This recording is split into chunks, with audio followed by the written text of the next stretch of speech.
Hey folks, it's Babbaginator. We're back here in the Long Dark, currently hanging out top of the world at the abandoned lookout, Coastal Highway.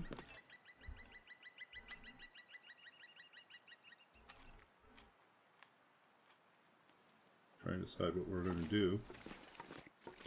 But I think we decided, well, it's early, to wait a little bit longer. We should start making those, we'll go back inside, make all those acorn things.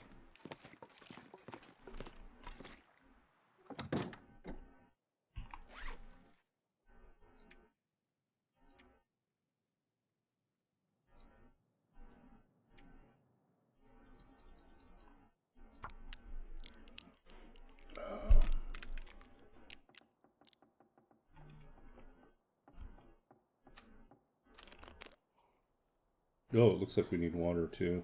Okay.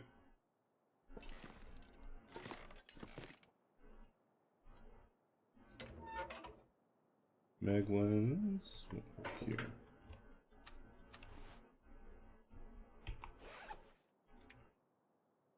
We can make this work.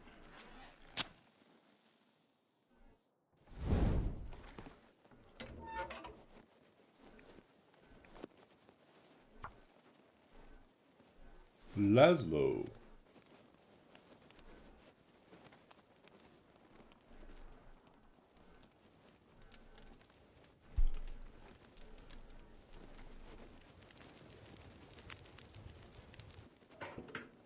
Yeah, let's see what you had to say. Here we find our poor, miserable Babbaginator in search of food and shelter on Great Bear Island. A creature of his remarkable intellect surely knows that doom awaits, and yet he soldiers on. Soldiers on to one final dawn. Very nice. Okay.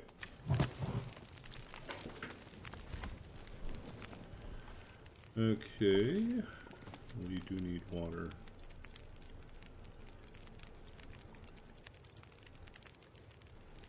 We'll go all out. Add something.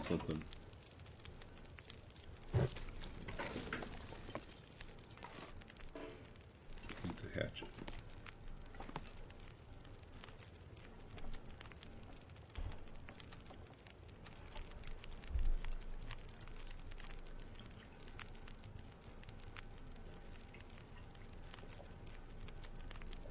So, lease is signed. All parties have signed our lease. We are now officially set. And I have a place to move to in August.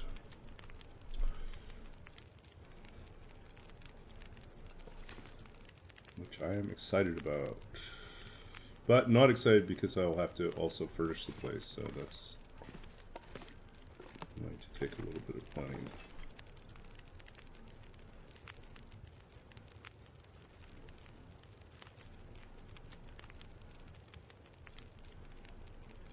Also excited that the heat wave is starting to break here. At least there was a breeze outside, so this afternoon wasn't nearly as horrible as it was the last few days.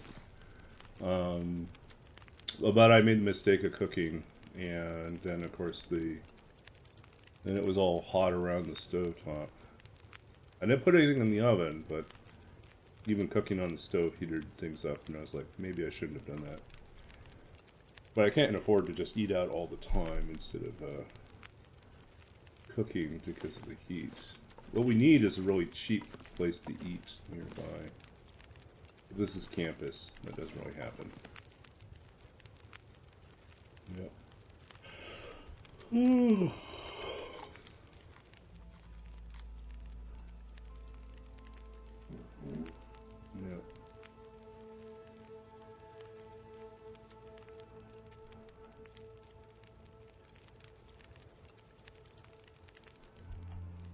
Nope, that's not what we wanted.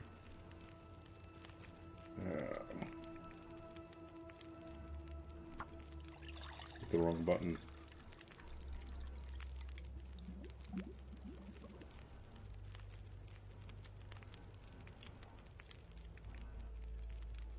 Do porridge, but porridge takes time. We will make...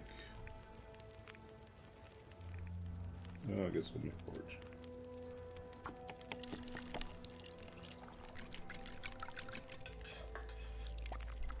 Yeah, no, I agree. It's much more comforting to know that you've got things settled out. I'm still waiting for confirmation that my student loan got renewed, but filed all the paperwork correctly, so it shouldn't be an issue.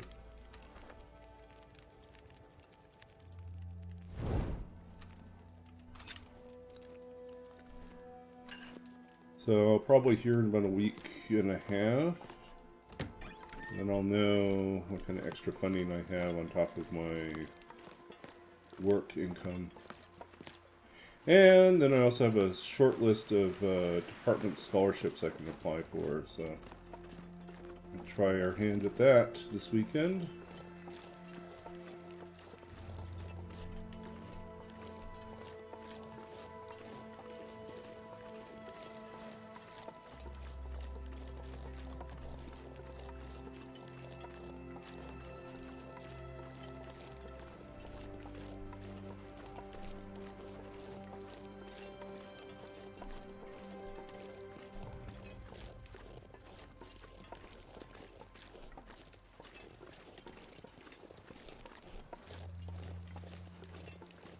Oh, we forgot to worry about teas. Oh well.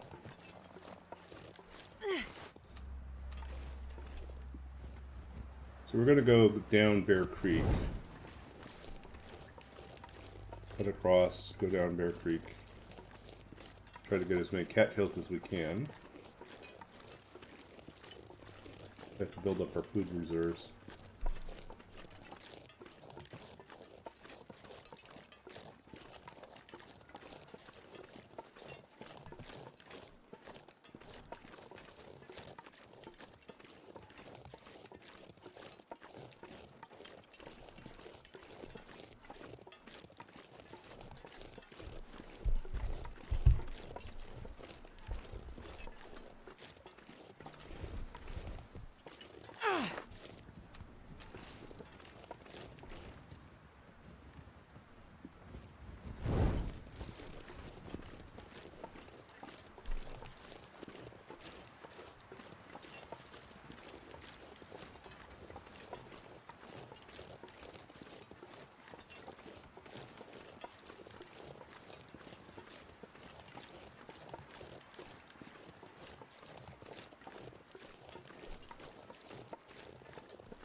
So before this, while I was finishing my dinner, I got to catch up on the latest episode of Alone. I'm going to pop into here just because.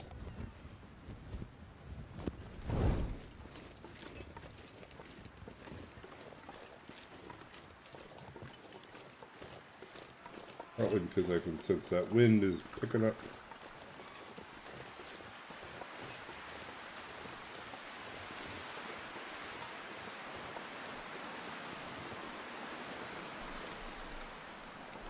Little pry bar.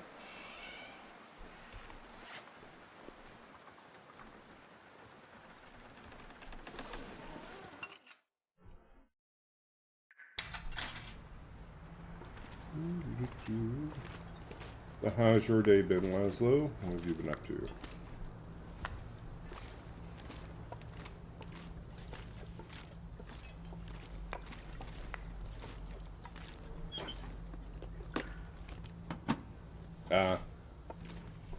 I watch it on History Channel, which I get through Stack TV on Amazon Prime.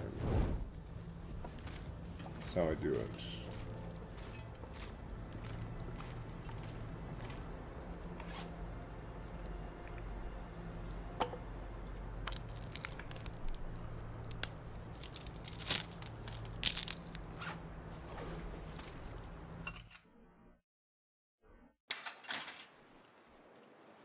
If you like The Long Dark, you'll probably like watching Alone. Very much got the same feel, although it's about real people. They call it a competition, but... Come on, little fire. Come on. 30 hours, no sleep. Oh. I can't do days like that anymore. That's out of me now. I just totally can't.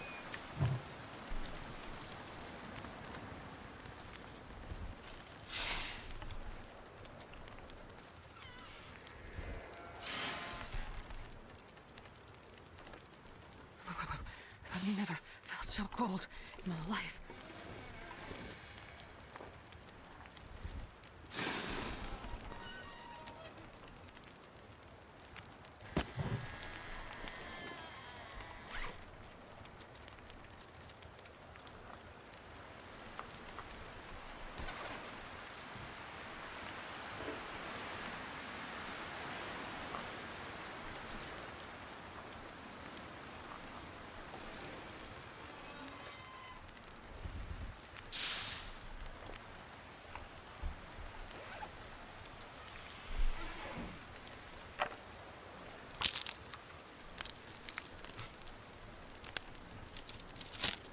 Yeah, when you go without sleep long enough, it starts to get a little weird.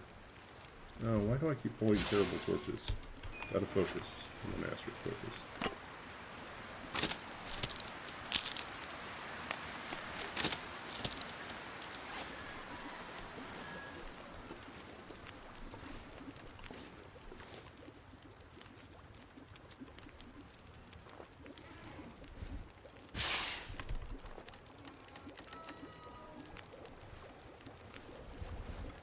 Still not right.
Yeah, that's too bad. I mean,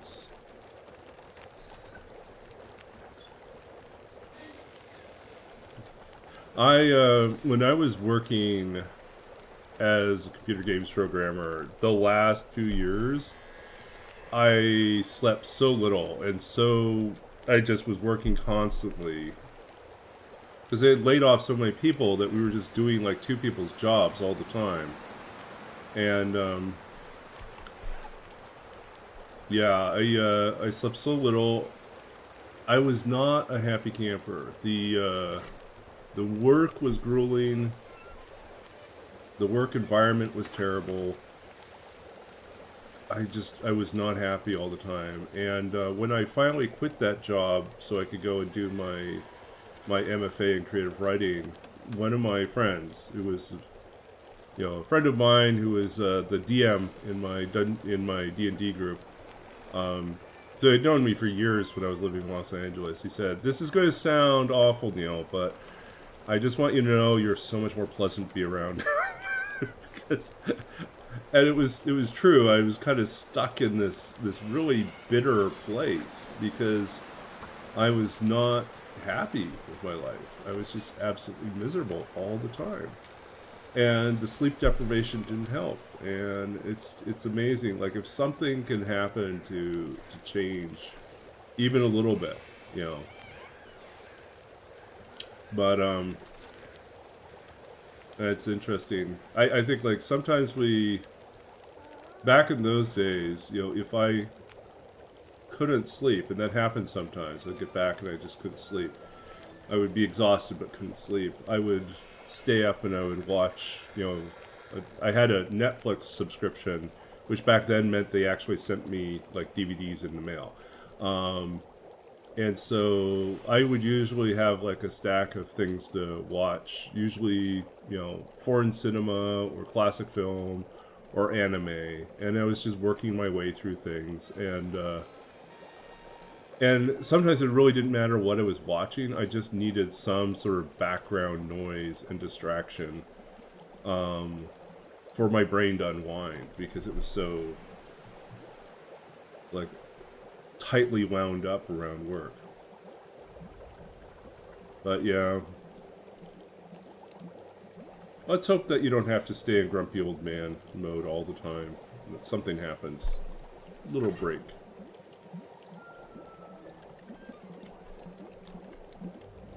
It's not gonna finish, is it? That sucks. I don't want to use up another piece of coal, but hey, here we are.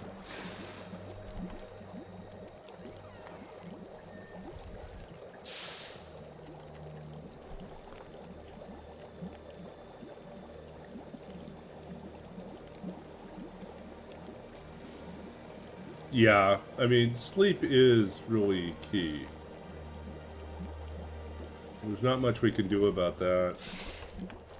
Meditation. I mean, some people will recover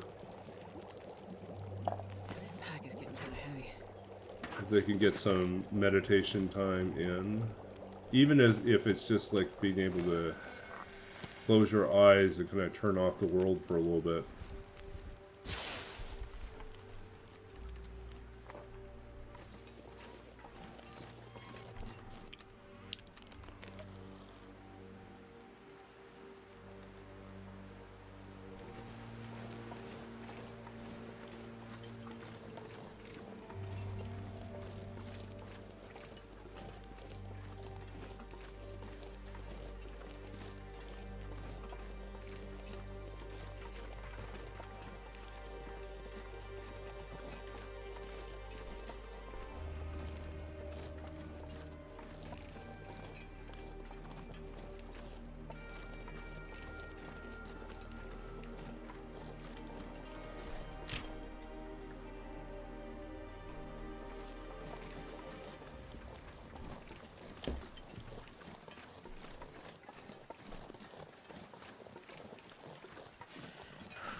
Okay, what about here? My fingers feel numb.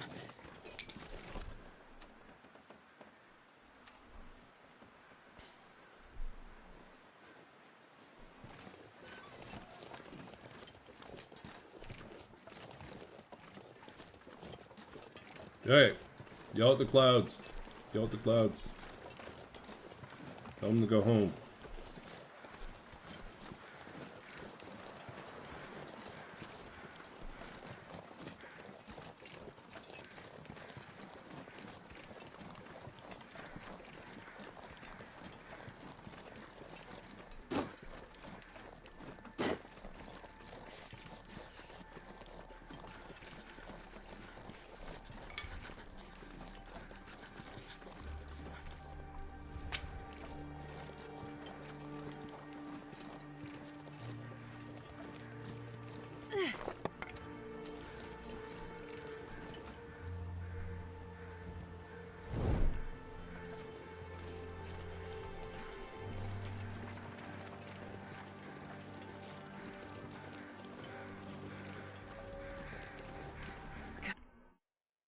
Hold on a second here. There. Let's see what's happening. Oh, I think we're on day 29 now, right? 29, almost 30. So I think something bad happens to us. I think next time we're expecting to be hit by something is probably day 32. So that's coming up fast. And then in the 40s, I think we get hit again.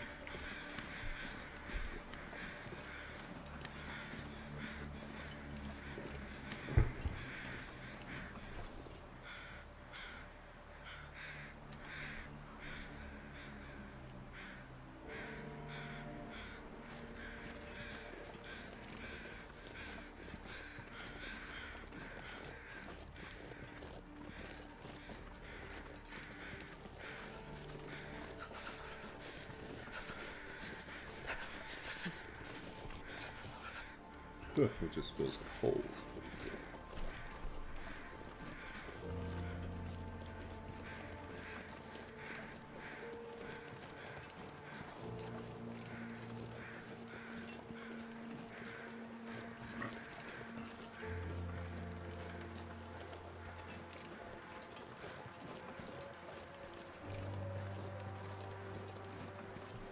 I can't feel my feet.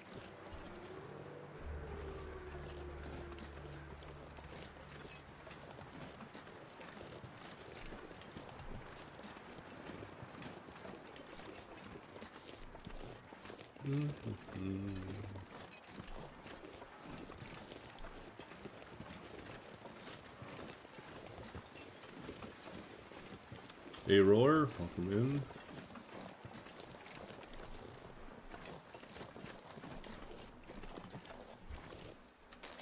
Oops, that's not what I want. Let's start a fire.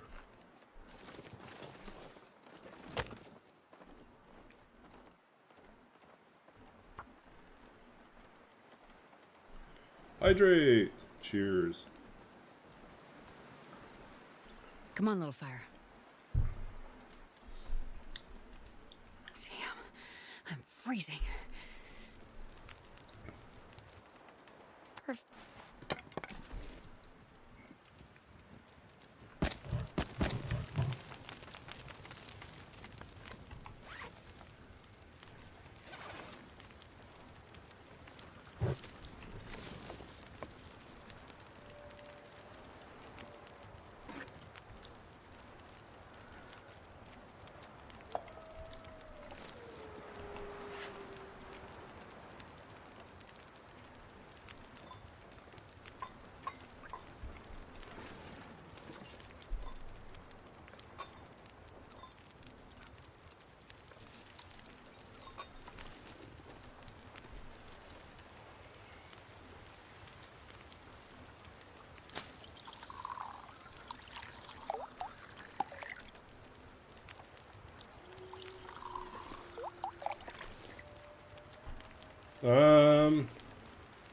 We're on day 29. We're slowly getting there.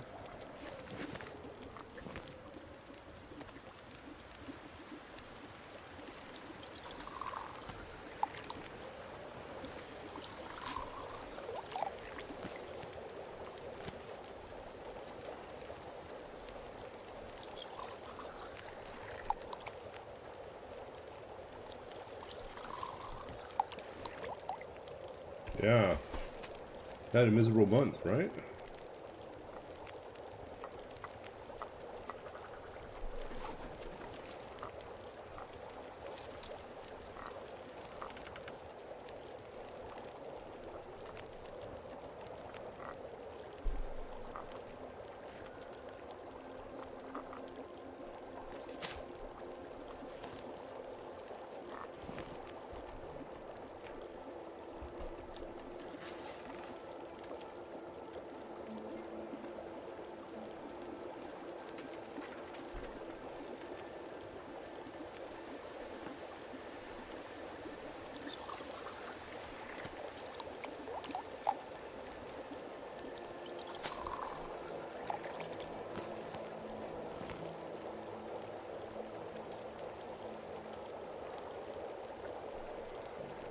Wish it wasn't so windy.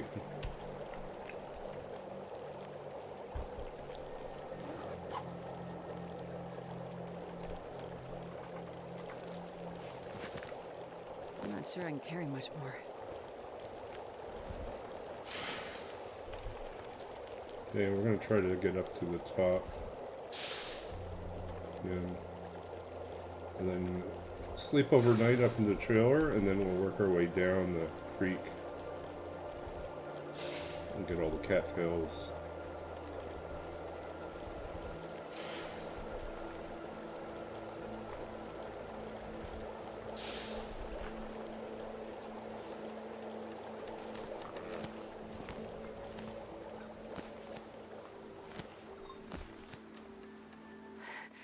It's so cold.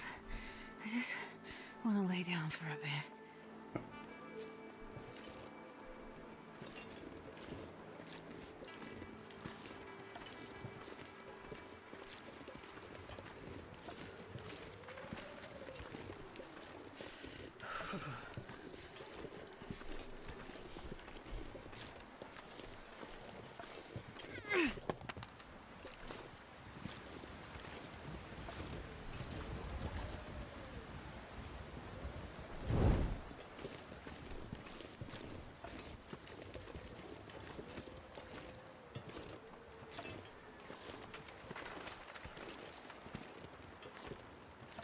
So I'm excited. Sunday is the Did I walkthrough say inspection I hate of being the cold? 'Cause it really my do. new apartment, basement suite.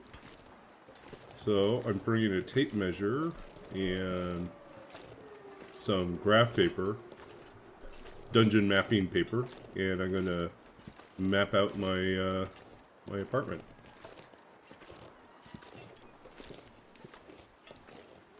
I do this every single time I move someplace. I like make a detailed, as exact as possible blueprint of the entire unit, so I know exactly how much room I have to work with when it comes to furniture layout. If I don't warm up soon.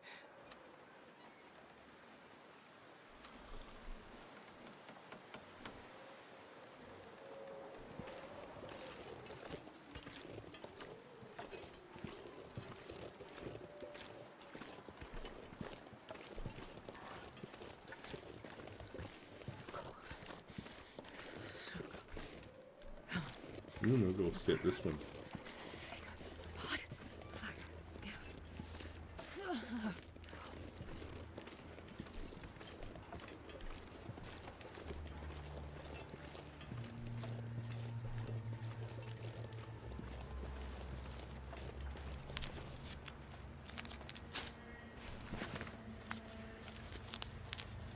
Put the sacrificial altar here. What? We're not sacrificing the Astrid. Oh, you mean in the room? Yeah.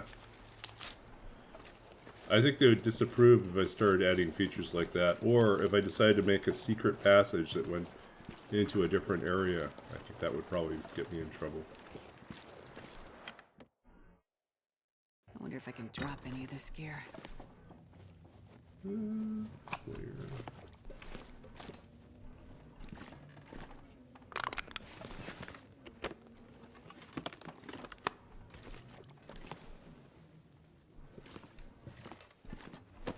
Hello, buddy. Got nothing.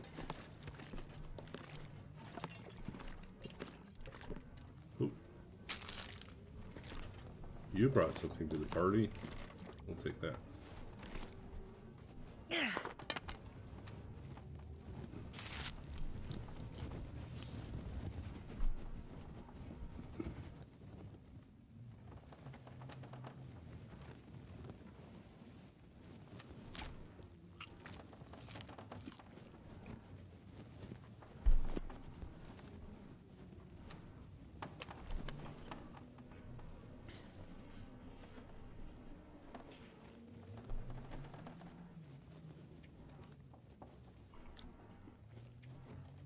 Yeah, the really big question is, I need to determine whether or not there's Ethernet ports in all the rooms or only in the front room. If there's only one Ethernet port, then I think it means that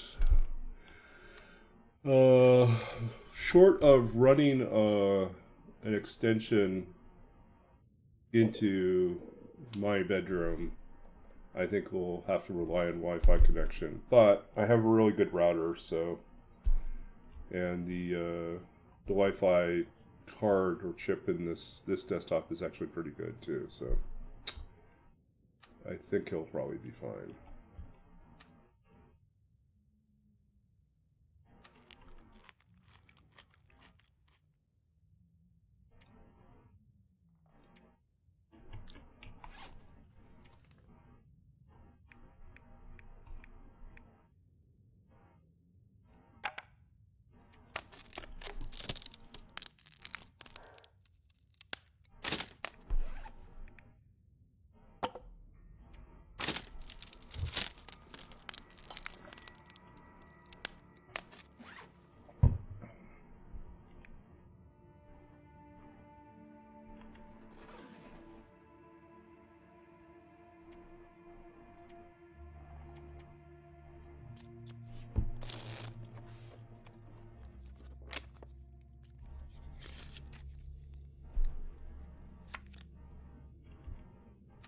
I could eat a horse.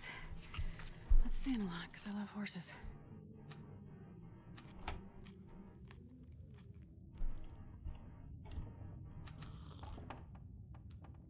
Oops, that's not what I wanted. I accidentally drank my birch bark tea. I was missed. No, I didn't. Maybe I did. Did I have one or two of them? Oh, I have one of them left.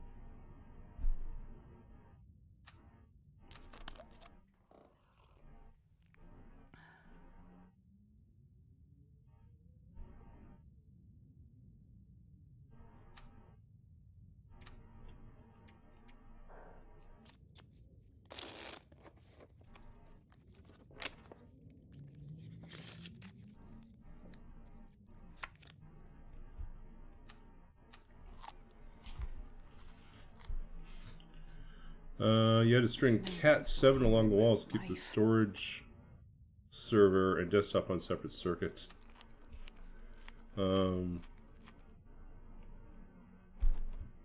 no, you have to turn off the AC microwave. Rough.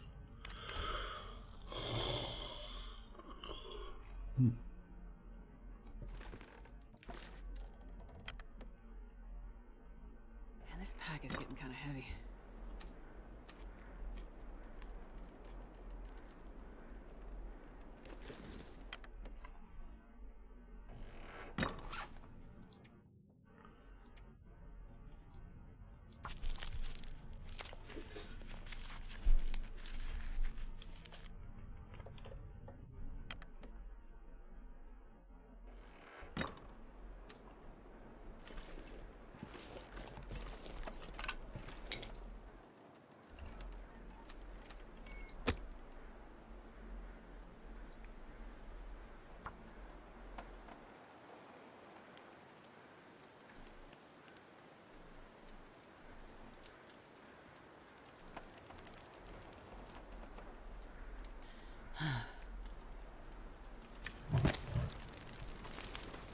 Well, don't jump in the fire, Astrid.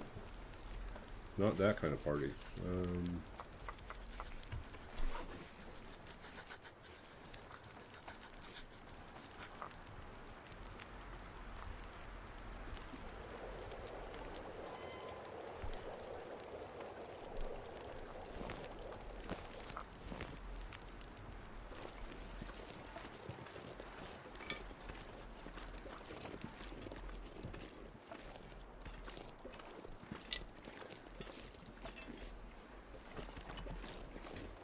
Not sure I can carry much more.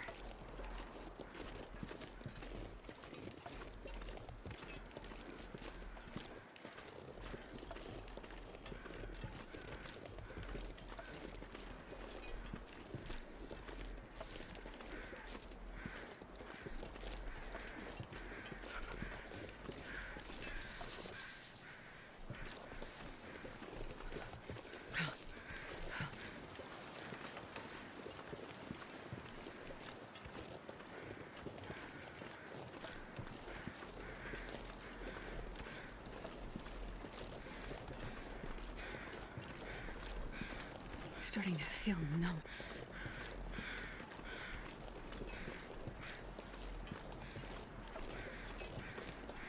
Okay, I think we want to get around this, and then we can go over.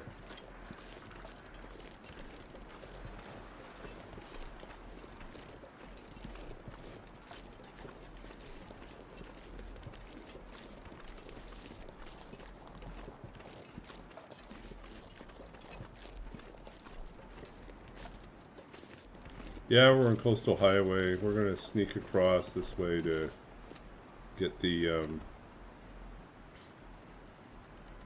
cattails.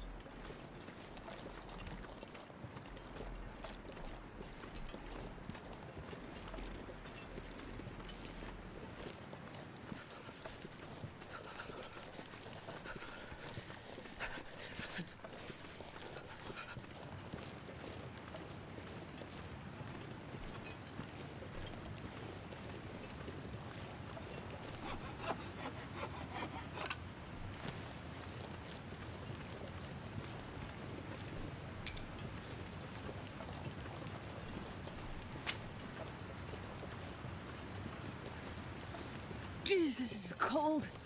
Ah!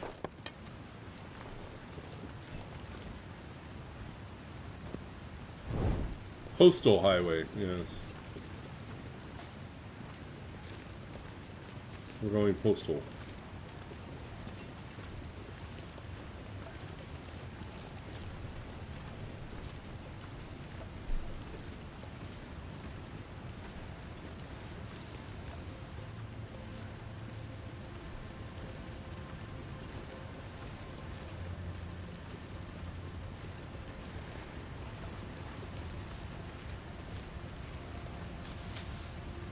It's a goddamn freezing.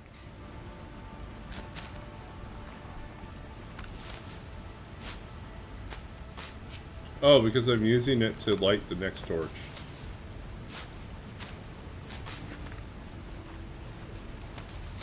I'll show you how that works on the next one.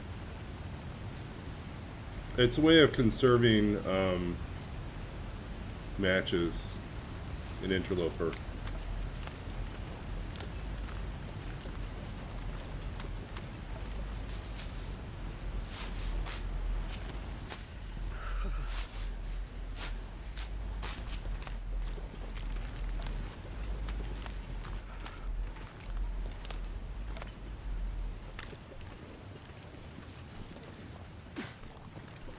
Oh yeah, we could just drop it. It's more fun to throw it though.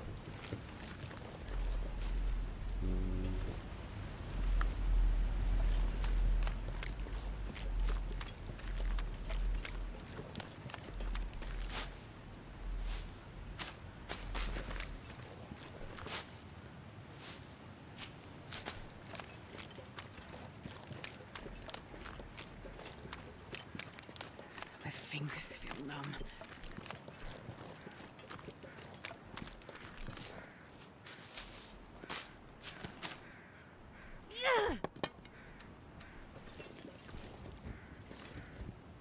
It's more fun. Yeah, I started late beta, so February 2017 is when I started. But I took some breaks as well. I've been playing it. I got back in. The most recent time I got back in was in, what, 3 years ago? Started watching people on Twitch stream it, and I was like thinking, you know, I miss playing the game, so I got back into playing it. And then I was like, maybe I should try streaming too. So I tried streaming. 3 years later, still here, still streaming. Wait. I'm so cold. I'm warming up a bit. Yeah, I just have it here on my desktop. No console, no Switch. Just a gaming rig and a dream.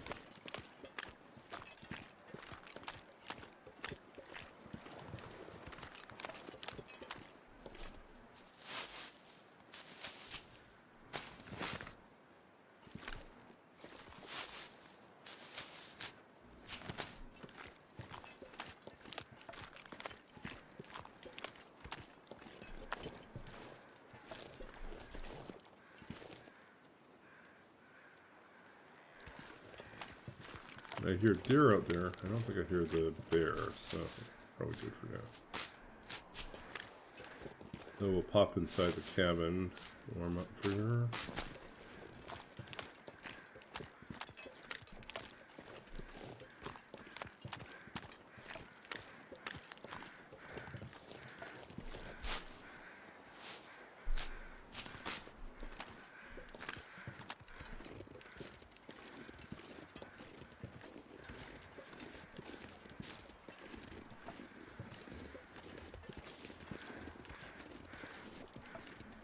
You're doing custom modes? Oops, that's not what I want.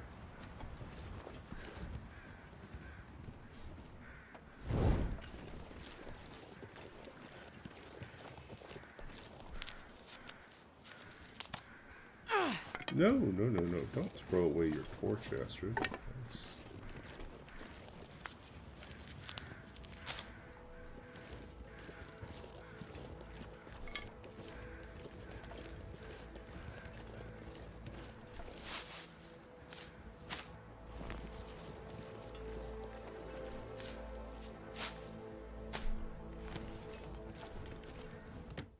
So what should we do after we get through this misery run?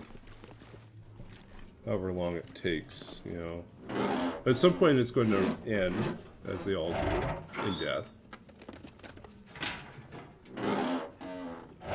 Then what? Do we do more random custom runs? Do we go back to roll with it? Do we do both? Roll with it with random settings?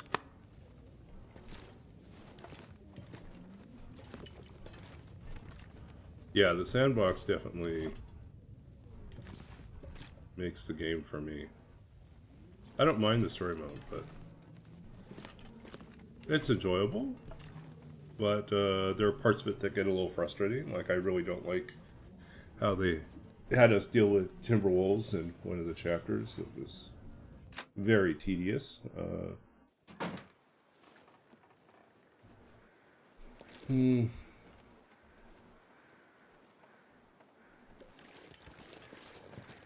Yeah, I mean, it is by its very nature going to be railroady. It's, you know, not the open sandbox, so therefore it does have to signal pretty clearly what's happening next and what needs to be done next.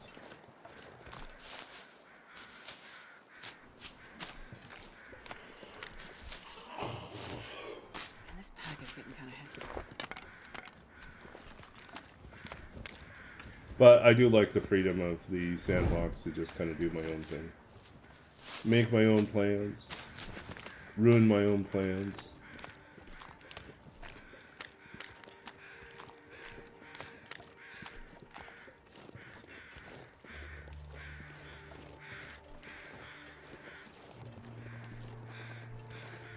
What to do?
fun railroad game is Transport Fever.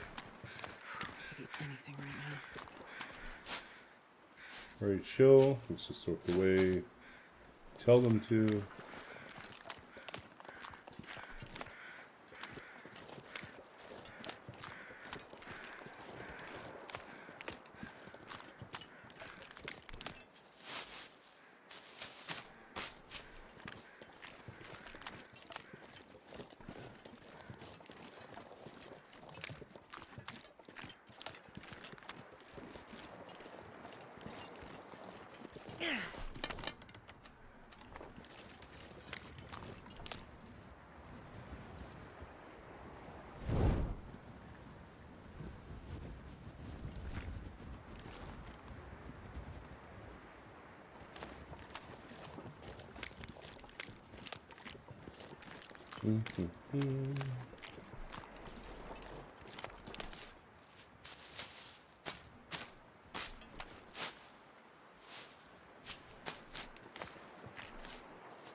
Yeah, just get used to it. You're gonna die.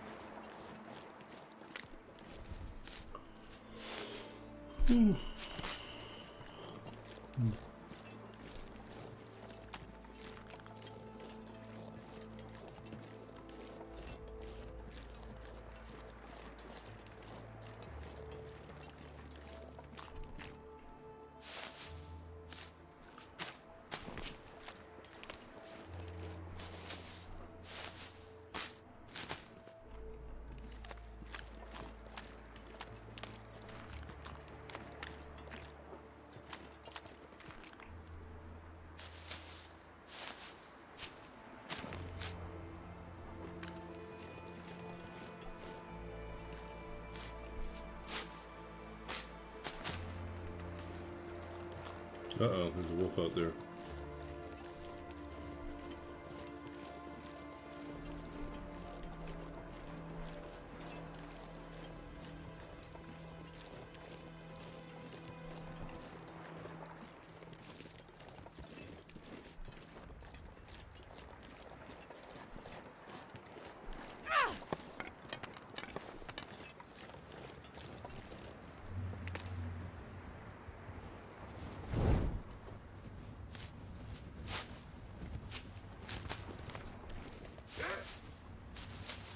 Figures.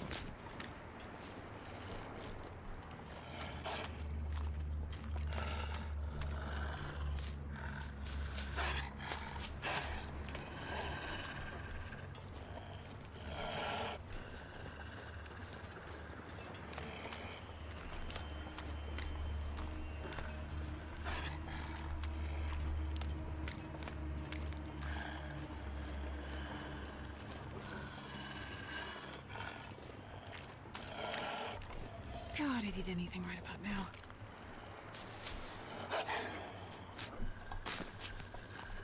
Just calmly picking the cattails as the wolf circles around.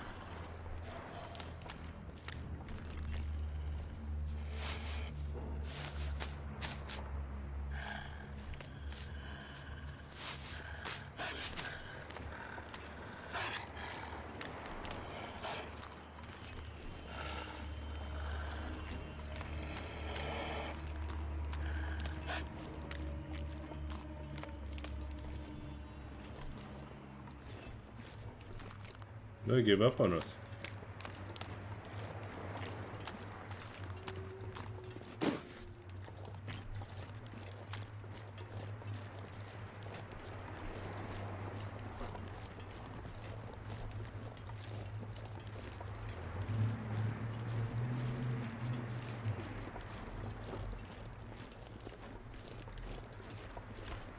Yep. We need to not lose our well-fed bonus. That would be really sad at this point.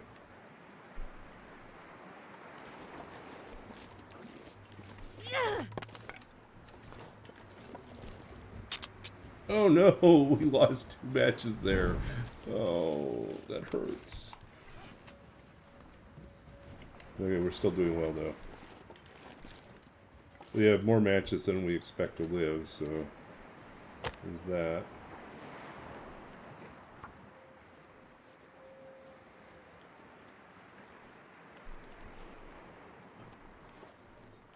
Come on, little fire. It would be funny if there were voiceovers, but I think it would be... I feel like that's the type of thing that you could easily do Oh, lucky with day. clips, right? You take your clips of gameplay, and then you would just add that on top when you release it to YouTube or Shorts.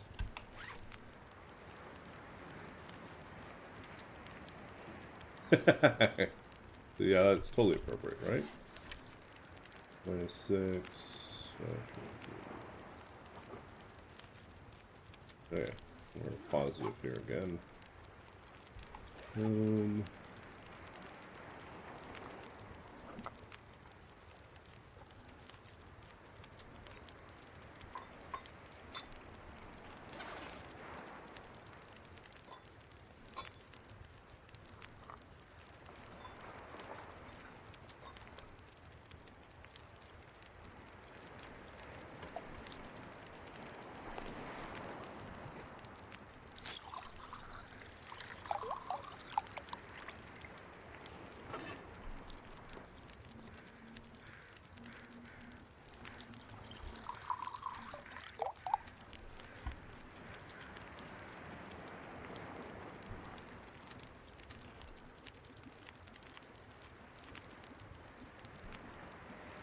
Yeah.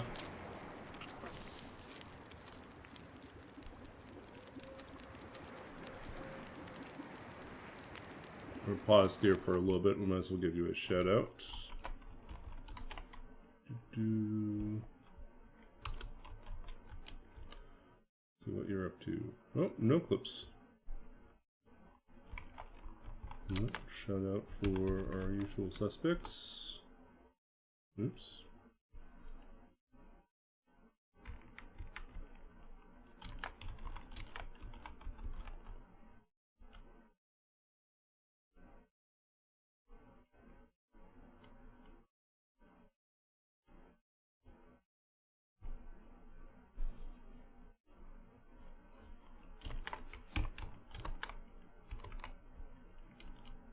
And we'll throw in Laszlo for fun.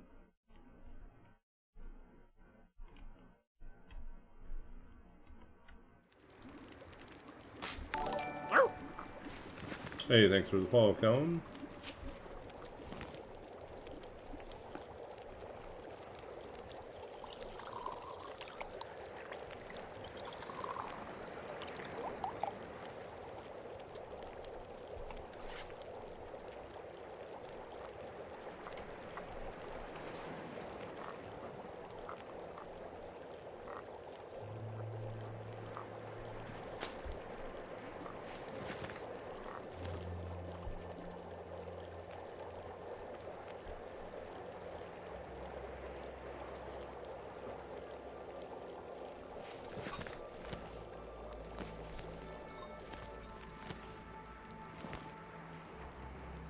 I'm not sure I can carry much more. Laszlo redeeming. Hey! Whoa, whoa, whoa! Look at this! Thank you for the gift subs to our many followers. Okay, dissertation time. Yes, Callum, this is, if you're not familiar with what happens on this channel, one of the things that sometimes happens for some of the diehard fans is they get me to read from my dissertation on 19th century artificial intelligences, thinking machines, mechanized minds, and the Victorian detective. Where I string together a lot of interesting things about the history of technology and how the machine becomes a person in the 19th century. So we are going to do that in a quick second here. We will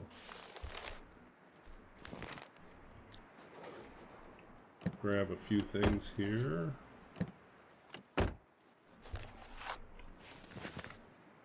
We'll pause. I was telling someone else that another graduate student, I said, because I'm back in school doing a Master's of Library and Information Science, because apparently I can't stop studying. And yeah, I said I have read my dissertation more times on Twitch than ever in my entire academic history. It's like there are more people on Twitch that want to hear about my dissertation. I think that's probably true and not true. I think at this point in time, when I wrote the dissertation back in 2015, I was pretty much ahead of the curve on this discussion. And now it's a topic that everyone seems to be interested in. So, yeah. And I actually have been thinking about taking some time to actually take the material from the dissertation and rewrite it as a book on the subject for a popular audience instead. Because I've had a couple people who have suggested that they would be interested. Editors or publishers have suggested they might be interested in looking at it. So that would be cool if I could do that. Let's see, final version.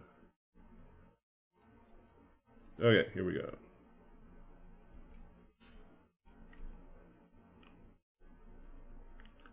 Where did we leave off? I think we were in...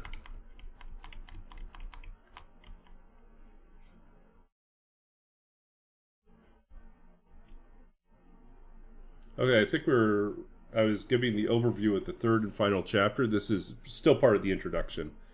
But this might be a good way to introduce us. No, we'd already been into the first chapter. Let's see. Audiobook or podcast, we'll see.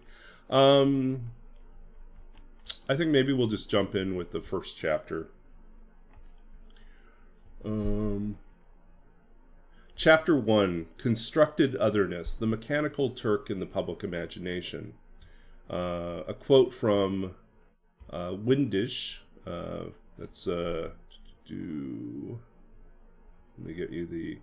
Godly von Windisch was one of the first witnesses or observers of the Mechanical Turk, or the automaton chess player, in the late 18th century. And he writes in his account, "The boldest idea that ever entered the brain of a mechanic was, doubtless, that of constructing a machine to imitate man, the masterpiece of creation, in something more than figure and motion." And that's from his collection of essays, Inanimate Reason. Introduction to the first chapter. Before the machine could be viewed as an other, it first had to be viewed as something more than mere object. When Baron von Kempelen unveiled his latest mechanical wonder, a turban-wearing, life-size automaton that played near-flawless chess, before the Austrian court of the Empress Maria Theresa in 1770, he did so not fully anticipating the repercussions of his new creation would have, not only on his own career as a mechanist, but also on the discourse surrounding the idea of a thinking machine and the discourse surrounding the idea of a thinking machine and the philosophical debate over the materiality of the soul. Having been upstaged the previous year by Francois Pelletier, a French illusionist who had mystified the royal audience with what amounted to little more than parlor tricks and magnets, von Kempelen, a highly skilled mechanist and engineer, had a much more mundane motivation. He simply wanted to craft an illusion so elaborate and impenetrable that his position, his funding, and his status in the court would remain unchallenged for years to come. On these points he did succeed, but in so doing found himself shackled to the very device intended to ensure a future of financial freedom and respect. Or in other words, von Kempelen was a skilled engineer and loved building different types of machinery and automaton.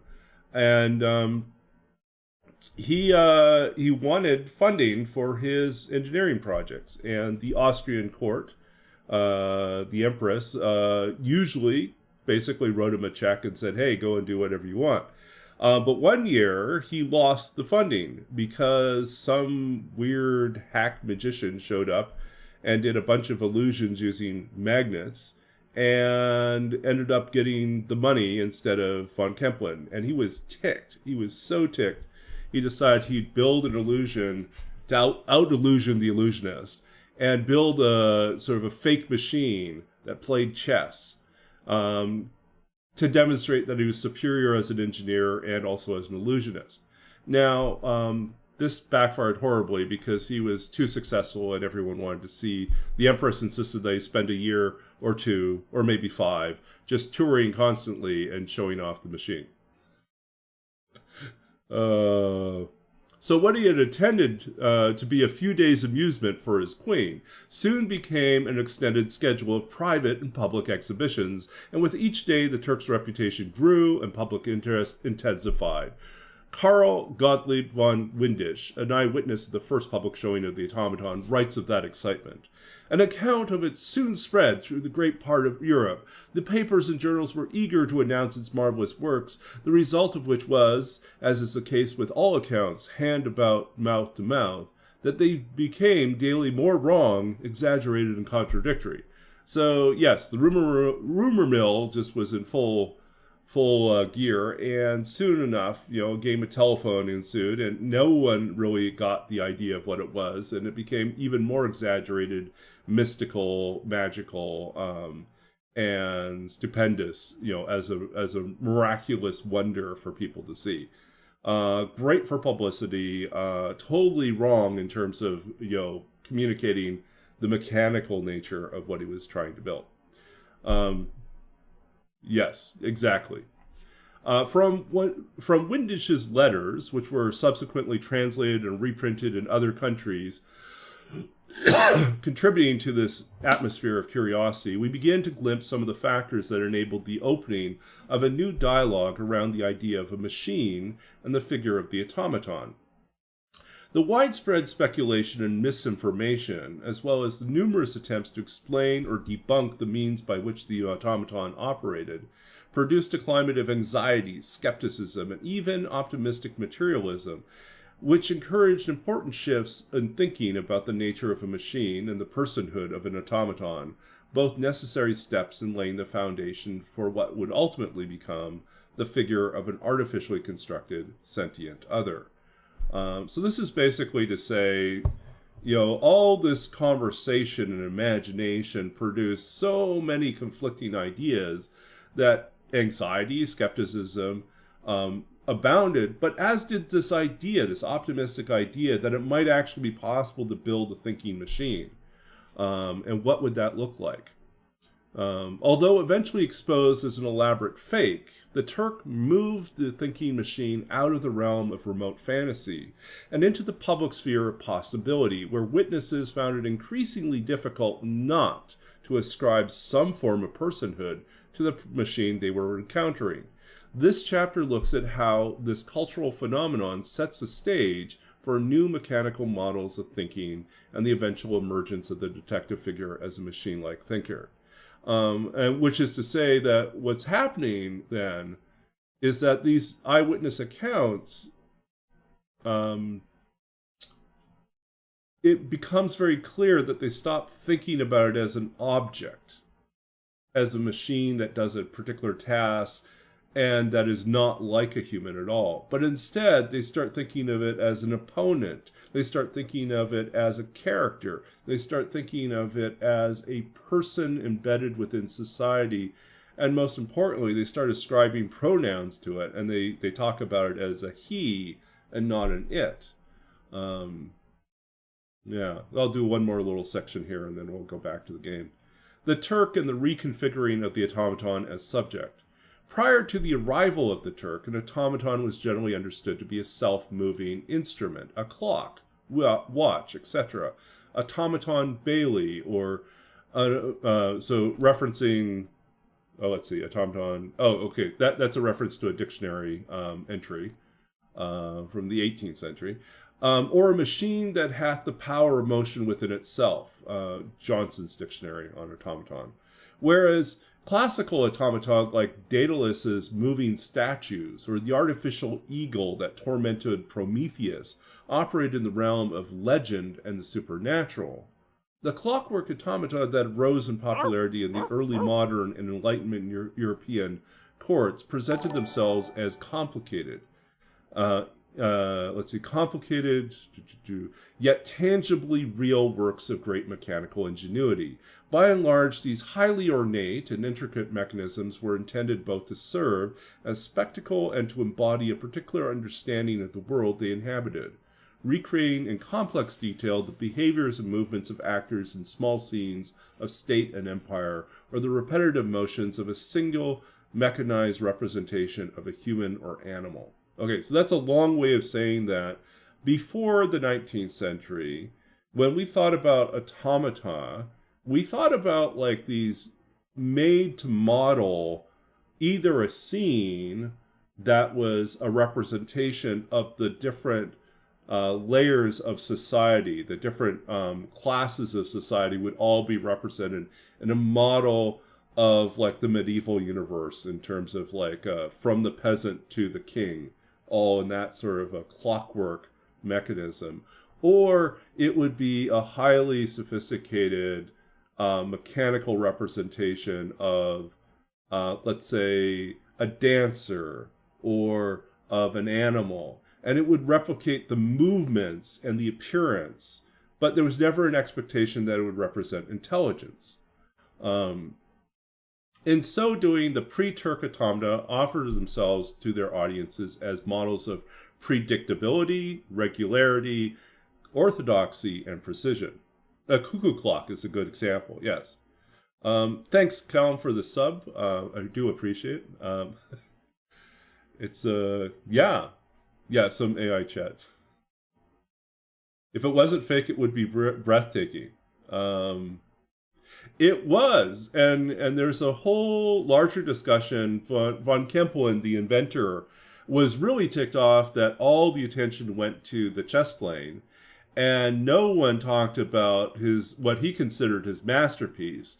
Was he had built a mechanical prosthetic arm and hands that were sophisticated enough in their articulation, their ability to maneuver and to precisely pick up chess pieces, and move them on the board.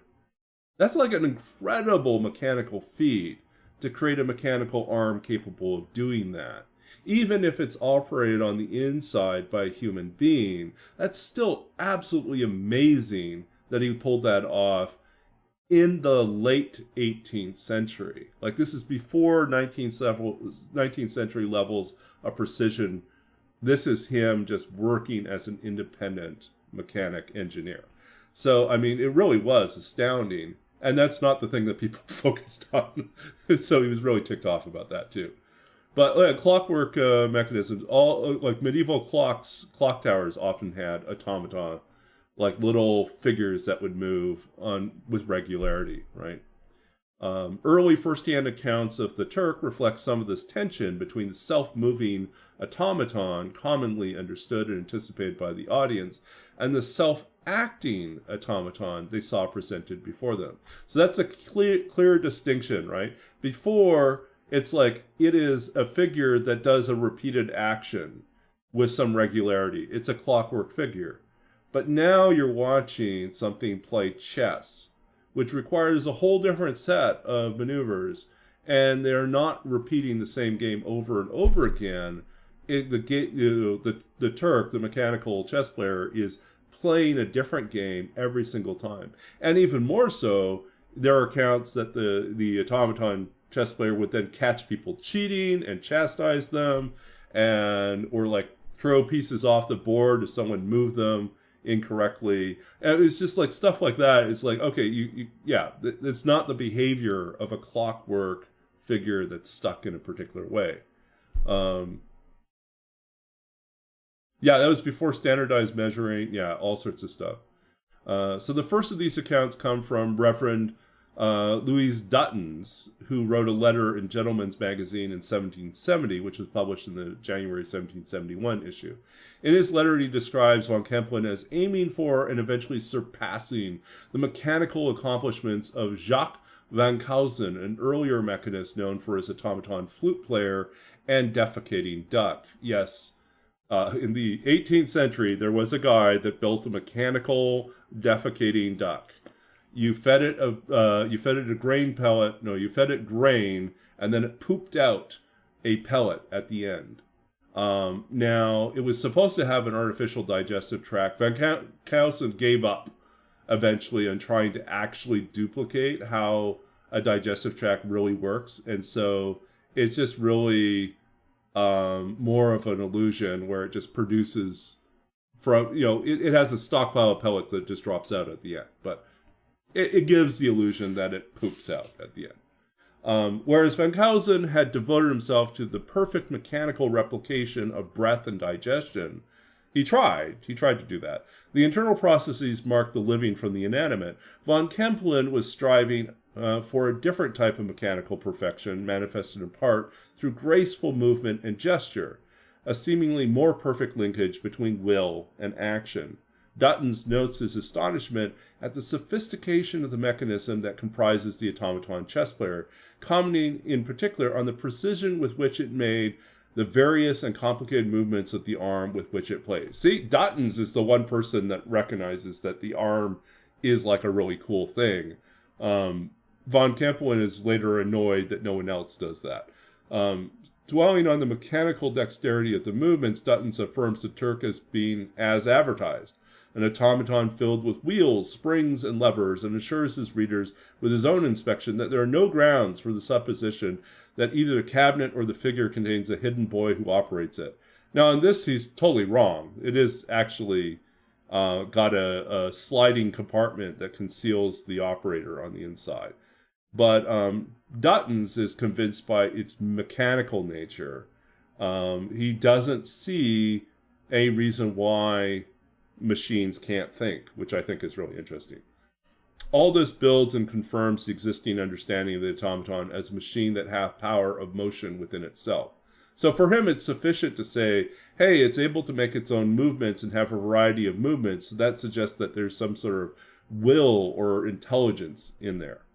However, the Turk refuses to abide within a simplistic definition of what constitutes an automaton or a machine. And it is this resistance and challenge that ultimately enable it to be viewed as a person.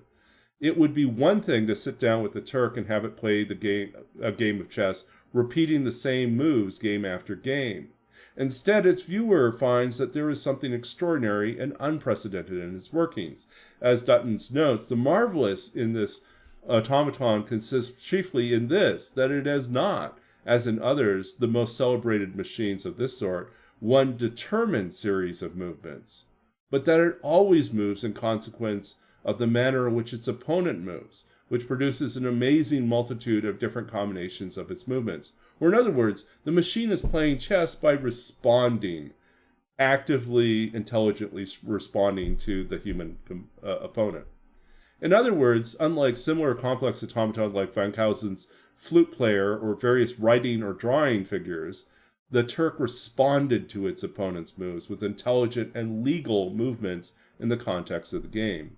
Suspecting some sort of trick after observing such behavior in the automaton, witnesses had their eyes on Monsieur de Kempelen, who stood by the table or sometimes removed 5 or 6 feet from it, yet not one of them could discover the least motion in him that could influence the automaton. Not finding any evidence of a physical means of communication, the observers moved on to propose some sort of magnetism as the guiding force, which von Kempelen also offered to test with whatever lodestone or magnet they were willing to bring in. Although Duttons, like the others, suspects some sort of communication or influence between von Kempelen and the Turk, he admits his inability to explain how von Kempelen is able to leave it to itself for many moves altogether. So, the inventor isn't actually there at its side maneuvering it. He's like staying off on the side, having a drink, laughing with other people. And so the observers are like, how is that even possible? Yeah, the duck is really funny too. Yeah. As observers watched the automaton, in most cases began to regard the Turk as more than a mechanical trick, and instead as an autonomous player of chess, an actual opponent. In his letter, Duttons describes an instance when he attempted to cheat in his game against the Turk by moving his queen as if it were a knight. When he tries to do so, he reports that my mechanic opponent was not to be so imposed upon. He took up my queen and replaced her in the square where she had been removed from. This description is important as it presents the automaton no longer as mere mechanism or curiosity, but now as a mechanic opponent.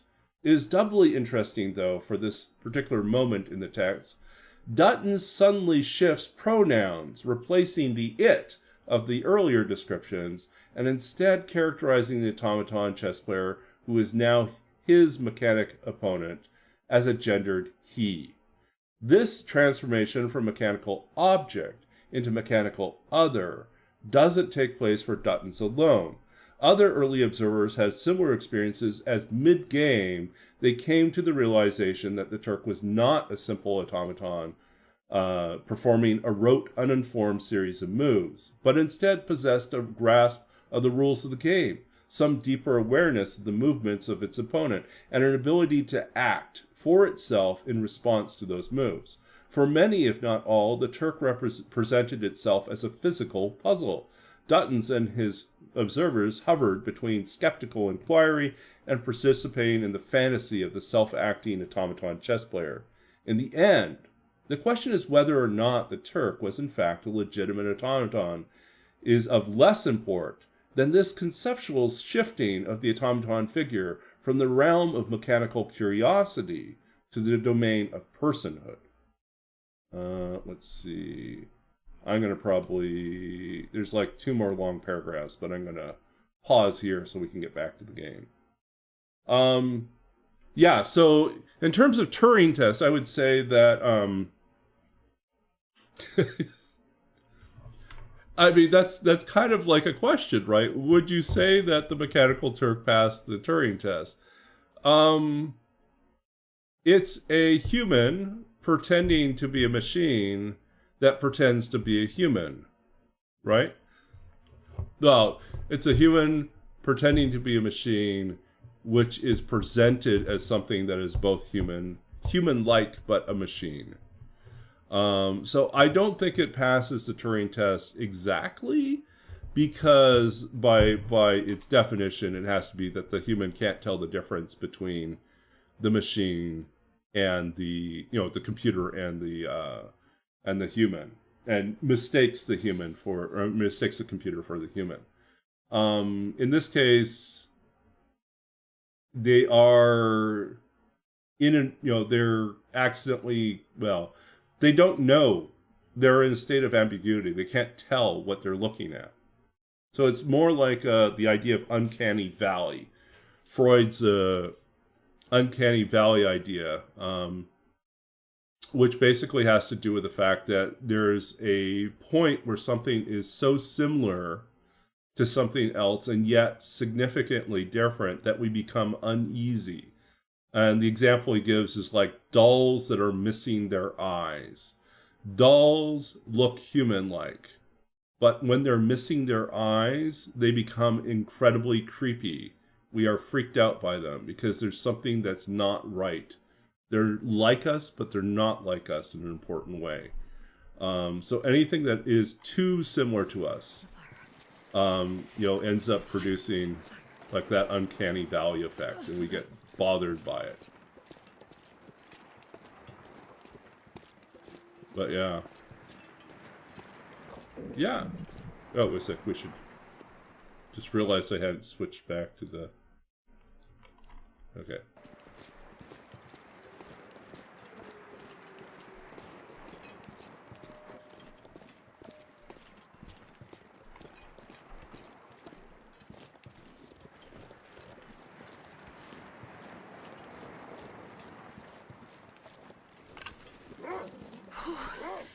Shocking cold.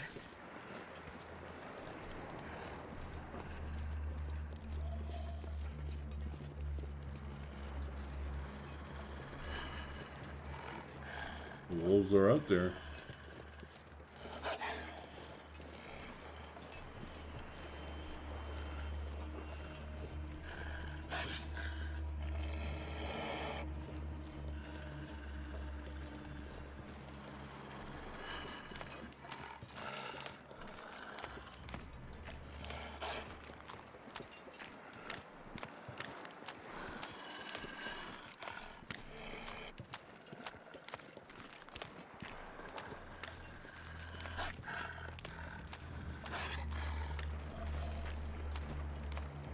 Yeah. So much for our plan. We'll let that wolf take down the deer, but that didn't happen. It might still happen.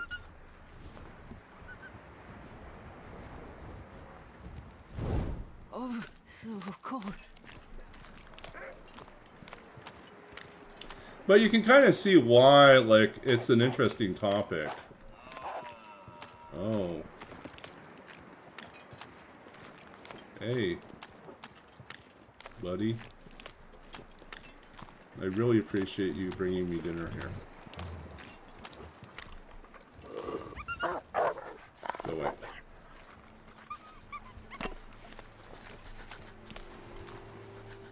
I'm gonna bet you're gonna be ticked about us stealing your dinner. Oh, did it just get too... Oh, no. Oh, no. Oh, no.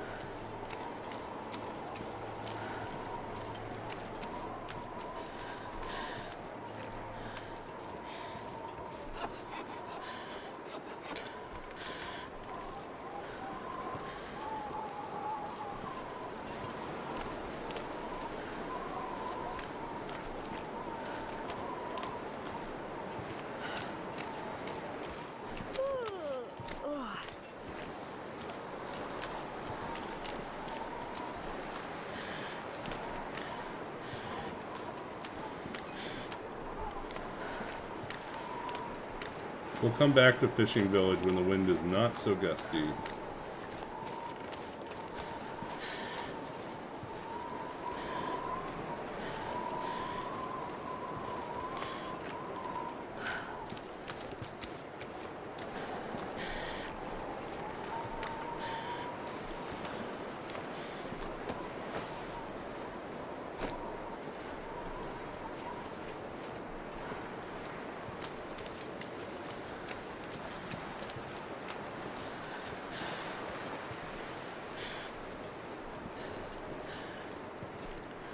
Yeah, I love researching that whole like late 18th century, 19th century period, and I ended up finding so many more things that I could have written about and talked about, and I just ran out of time in my dissertation.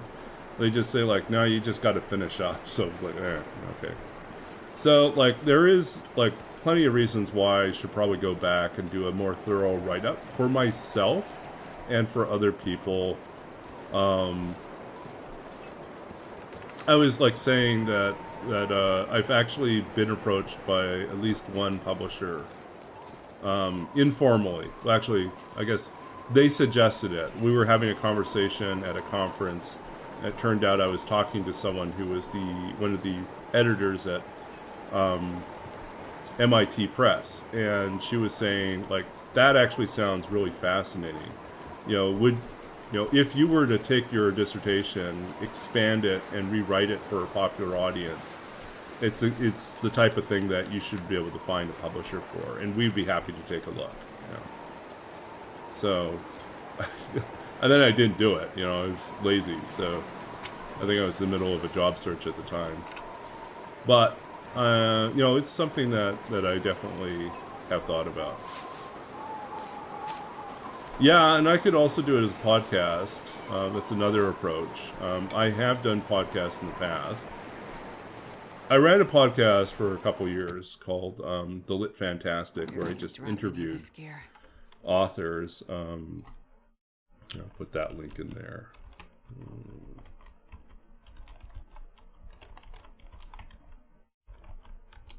So this is me just interviewing authors on their weirdest or most unexpected obsession. And it was a lot of fun. A lot of fun. It just like, it didn't have to be related to their writing. It would just be like something you would never expect that someone obsesses over or, you know, cares a lot about. And there's some really great... Nobody needs this anymore. Oh, yeah, we could use that. We'll take that.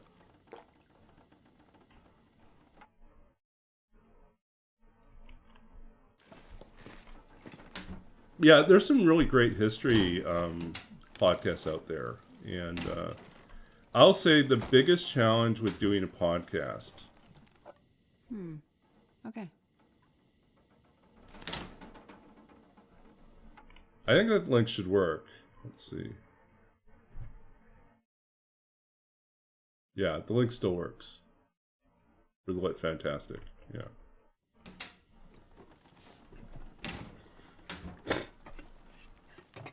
But at the time, I was I came into podcasting because I was volunteering at a community radio station in Portland, and they offered like a trade of if you volunteered hours, you got studio time. You also got training on how to use their recording booths and how you could do some sound editing and things like that. And so like I started down that path. I quickly realized as much as I enjoyed doing the interviews, I actually didn't enjoy doing the editing. And so it stalled for a little bit. Like I had this archive of about like 15 interviews or so. And so I ended up having a conversation with someone else who worked at the radio station. They said, "Oh, well, I'd be happy to do the editing for that. I'll be your producer." And so she, out of the goodness of her heart, did it for free and edited like 13 episodes. I think it was 12 episodes for the first season. And we were able to release that. The radio station, this is KBOO Portland 90.7, I think it is. KBOO loved it as well. Like it was created in their station. And the following year, there was a someone was no longer able to run a radio show in their normal Monday night slot, which was the previous show had been a poetry show, and they said, you know, why don't you just continue your series, but this time do it as a 45-minute instead of 25-minute episodes. And so This pack is getting kind of heavy.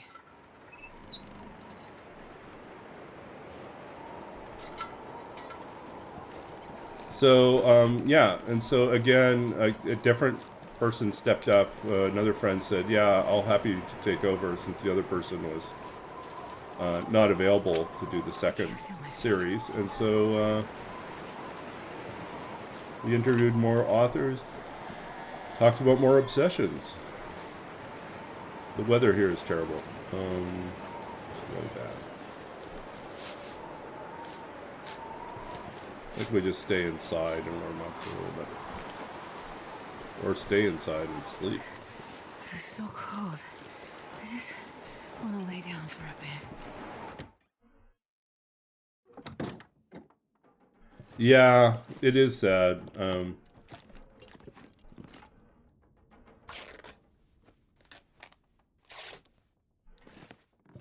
What? Can't if you do this. Not that bad, is it?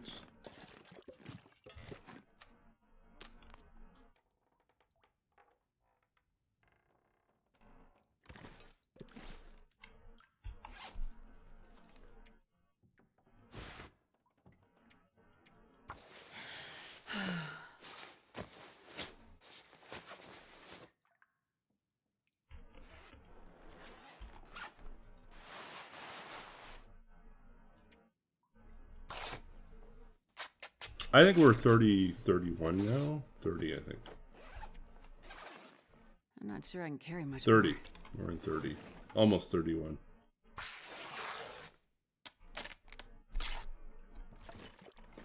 Yeah.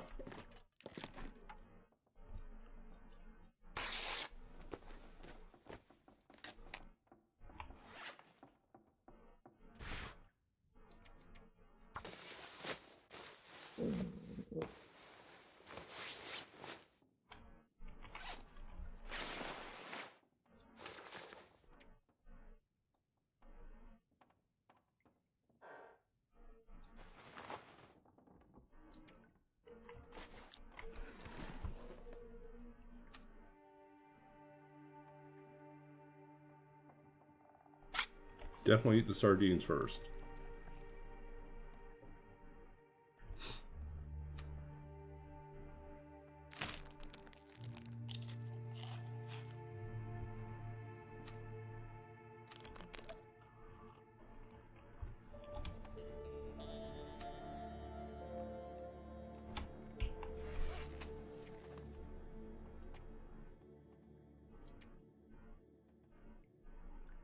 Nope, we don't have any more herbal tea. Drink it all.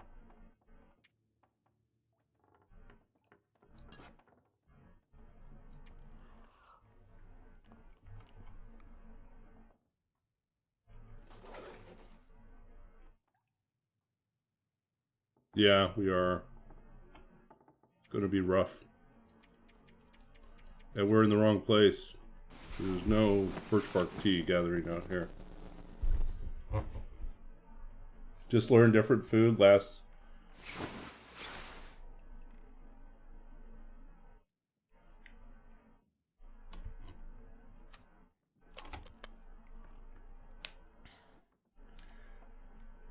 Yeah, there's a strategy around using those. But for the most part, like, food keeps better outside. If you put things in containers, when they run out of condition, they'll just disappear. Oh, I've never been so hungry in my life.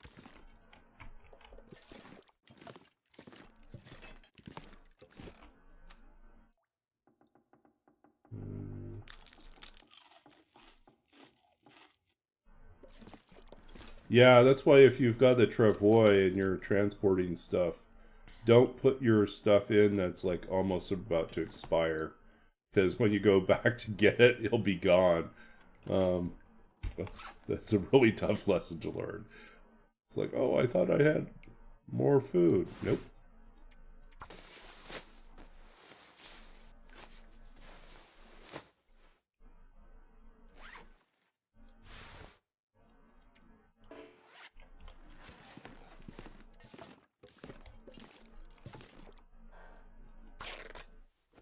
Hello, Rena. Good to see you. Hey, welcome in, Cassandra. Good to see you as well. Welcome in, Raiders.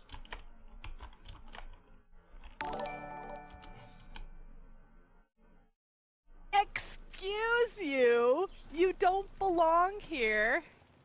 This is not where you belong. Why are you here? Thanks for the follow, Why? Potato Tycoon. Hunting lodge. Bear. Cliff climber. Let's just kind of shoot you in the head.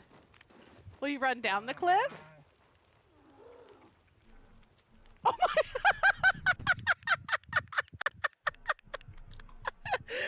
What the hell?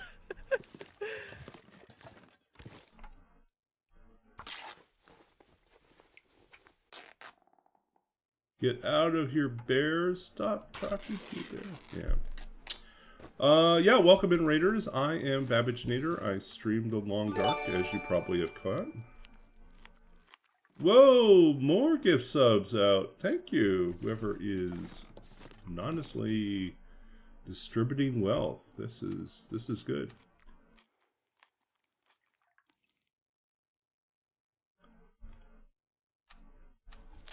Wow, thank you. Much appreciated, whoever our mystery patron is supporting this lovely cause. Those of you who came in just now, you did miss something that's rather unique to my channel. I think it is unique to my channel.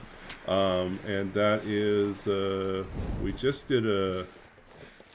Someone asked for me to read from my dissertation. I wrote a dissertation a few years back on 19th century artificial intelligence, thinking machines, mechanical minds, and the Victorian detective.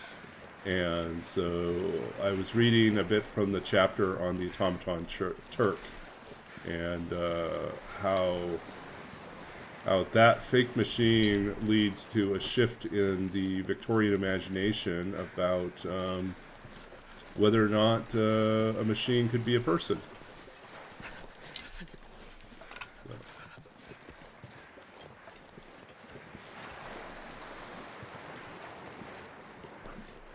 See, you can have intellectual, you'll learn something coming to the channel, and not just about survival. And we talked about, yeah, robots are people too. We talked about Van Kousen's defecating duck, which was a very famous robot, well, automaton from the late 18th century, which was also something of a fake, in the sense that Van Kousen, the inventor, realized he actually didn't know enough about digestion and couldn't make the digestive tract, a mechanical digestive tract, work. So he ended up faking it so that when you put like grain in the mouth of the duck, it would just kind of whir a little bit and then spit out, you know, a pellet at the end of the duck. You know, the end of the duck.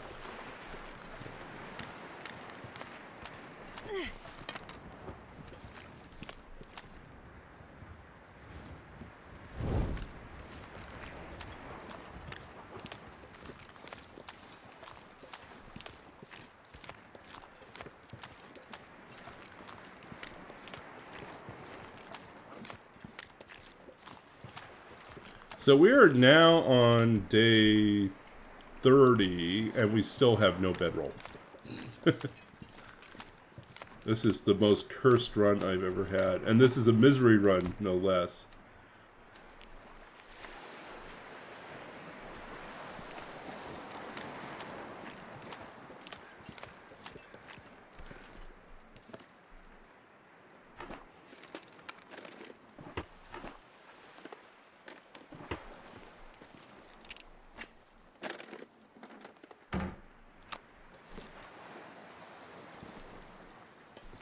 Okay, well, I guess we'll try to warm up in here.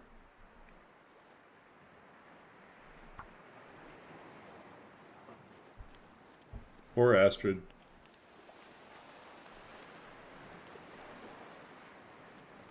No place to lay her head.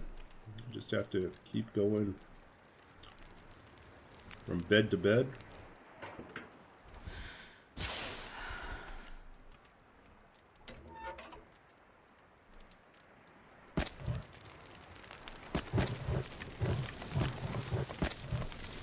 Okay, let's boil some water here.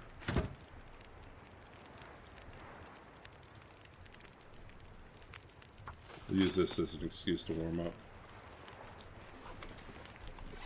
And also to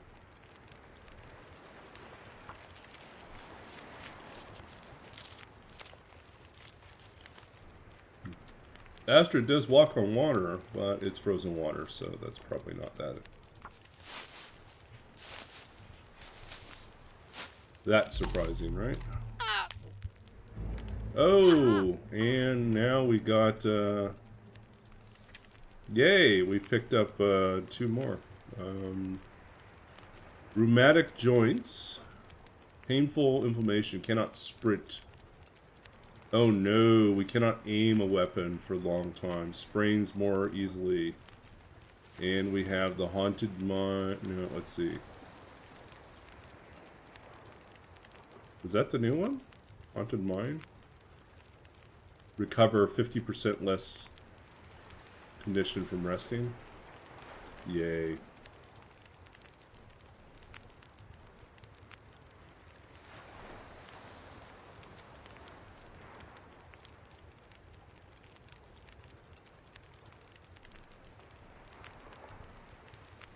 True, true. Wow, so our day just got infinitely worse. We thought we had a couple more days before we'd be hit with this double whammy, but I guess not. Now it's going to get a lot more difficult. We still have no bedroll. We still haven't forged. We are so dead.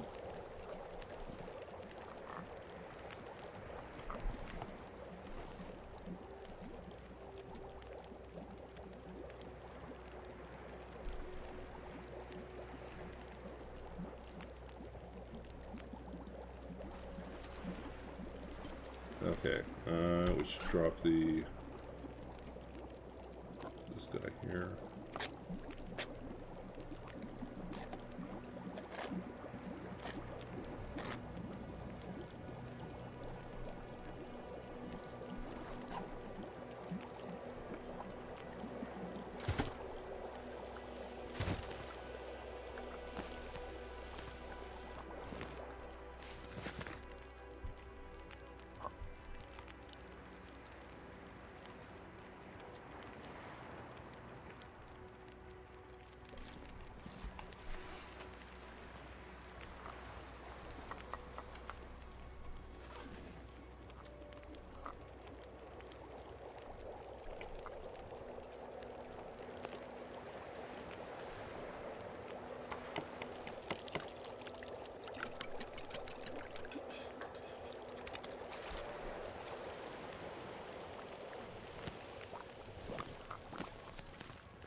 Man, this is going to be rough.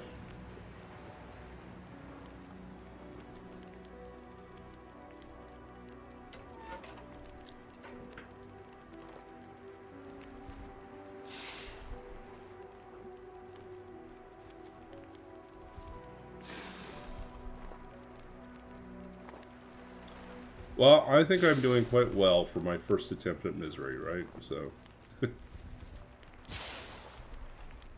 So definitely the corner has turned here and things are going to get a lot harder.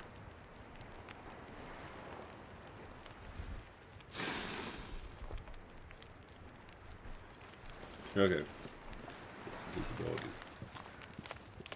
Oh, we're now past that. We're on day 31. That's what we got hit with the double whammy.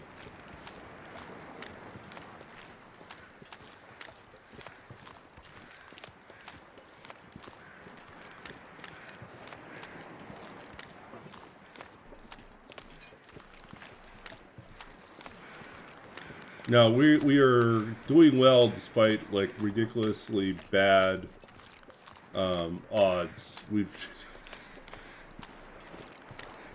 been to all these different places and not found a bedroll. It's really, really sad. I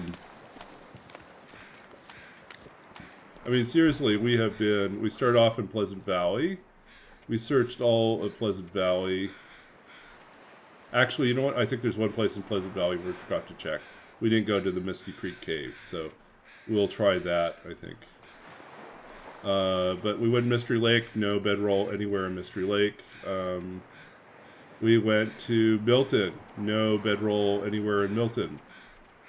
We went back to Mystery Lake to try the other places, and then Coastal Highway, we failed to find a bedroll here. We did go to HRV.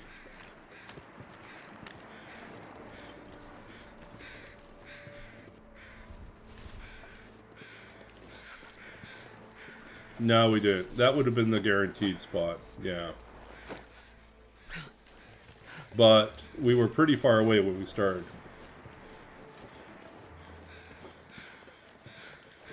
I was banking on it likely, like, it's really unusual to go this long to strike out in all the places.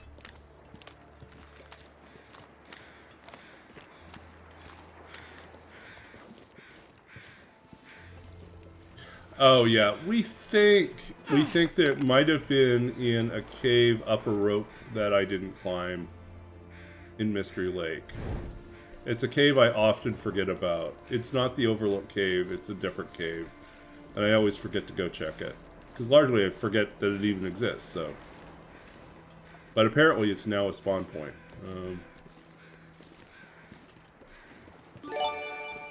Whoa! More gift subs. What's going on? Thank you, anonymous gifter.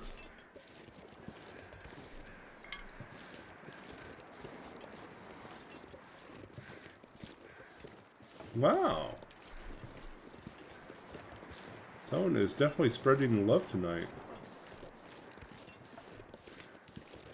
And it's much appreciated. Yeah. My humble little channel where we plug away at TLD, trying to keep Astrid alive. We talk about geeky subjects, and we read poetry. Generosity is happening. It's a good thing.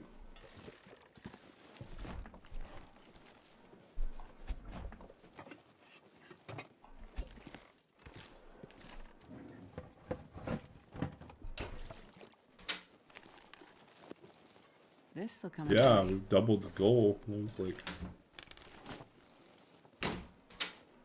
it's been a while since we've had this many subs. Honestly, it's been quite some time. Like, there was a while where we were hovering around 15, 20, and we just hit 20. But for a long time, it's been down at around 7. This is not like a primary source of income for me or anything like that. You know, I'm fortunate enough to have other forms of income, but it is nice to, it's nice to know that people are supporting and appreciating the work that we do as streamers, and it's, you know, I don't know, it's like, it could make a difference. I'm getting ready to move next month into a new apartment, and, I have to pay double rent.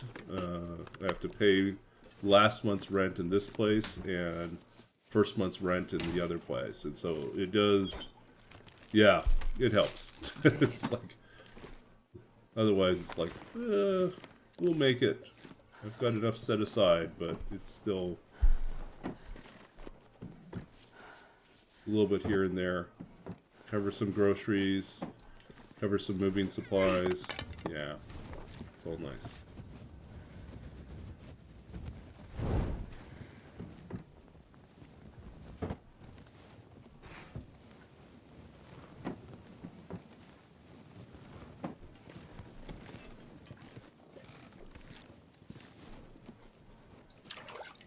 Huzzah, more water. This pack is getting too heavy to carry.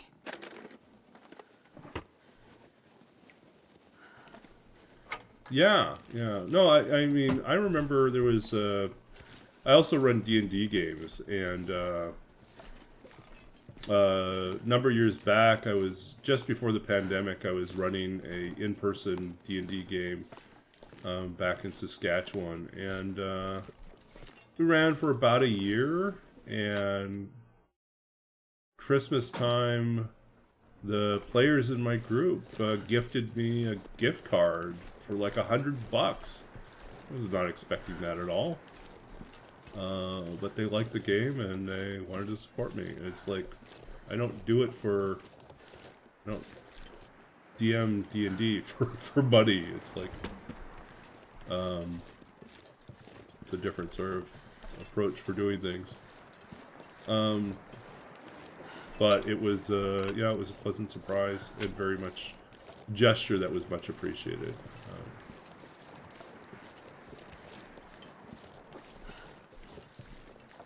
Hello, Mr. Wolf.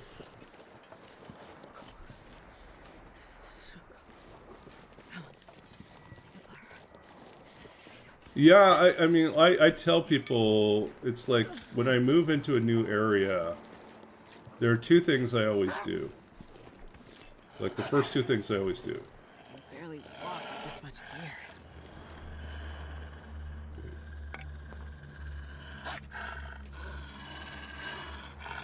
Two things I always do is I find my church community, because it's good to have a community outside of work.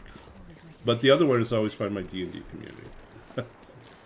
And between those two communities, that usually covers enough of my bases in terms of like finding local people that know the best places to go, like which mechanics to use and which ones to avoid. Sometimes just help getting settled into a new place.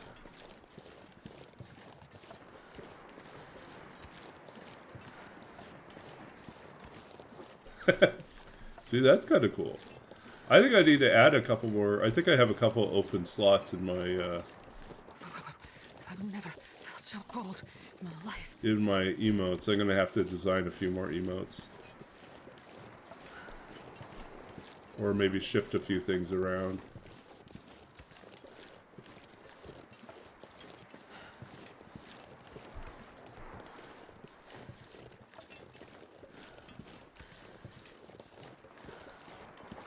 Need to get a chest spot.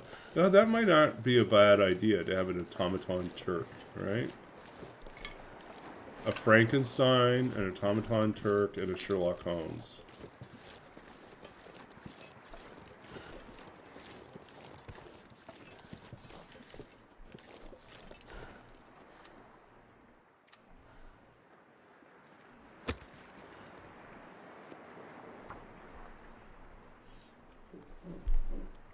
Yeah. Well, I mean, there's a couple options. Fiverr's one, but also Prof. Niels, who's a really great TLD streamer, is also he's also a professor of video games, video game narrative, and so he's a cool guy to chat with. But he also makes 8-bit art, and so people have him. He will make emotes for the community. You have things to suggest, and he'll make stuff. It's pretty cool. So I think I might ask Prof if he wants to do that. He might do some of those for fun. But yeah, I mean, I think I'm trying to think if I've used Fiverr for something else. I have friends that use Fiverr on a regular basis to get different things done. I've thought about using it more. Some things I just stubbornly end up doing myself. Because I have enough weird skills in different areas over the years that I just kind of plow through. But let's see here. But sometimes it's nice to be able to just hand it off. Someone else to do it. Oh! Now that's good to know, right? I didn't know that. I didn't know that the pricing is different on the app than on the website. Okay. Don't get lost out there.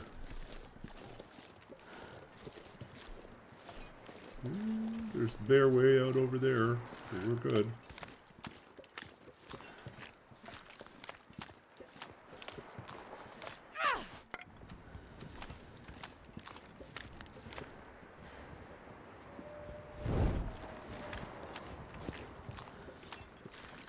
I need to find some place to escape this cold.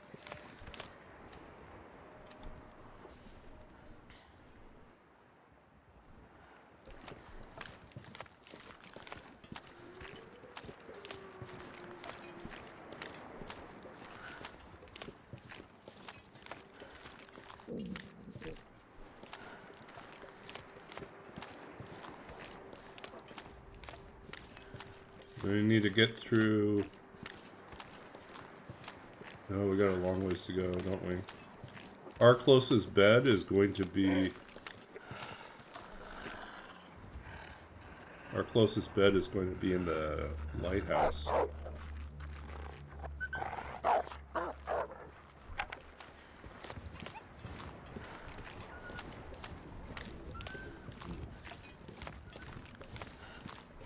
I just remembered we never went back and got that deer that we stole from the wolf, so that's a waste.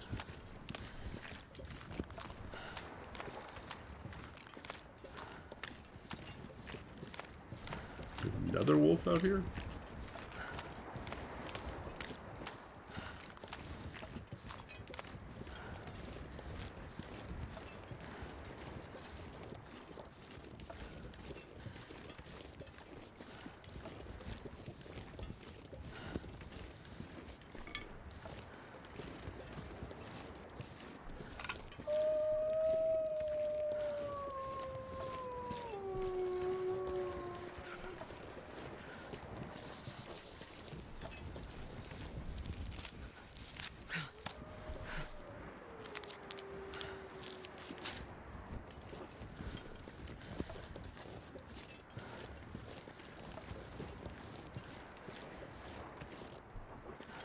There are no beds.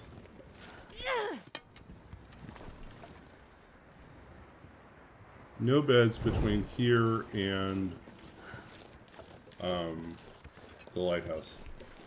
Not in Interloper or Misery.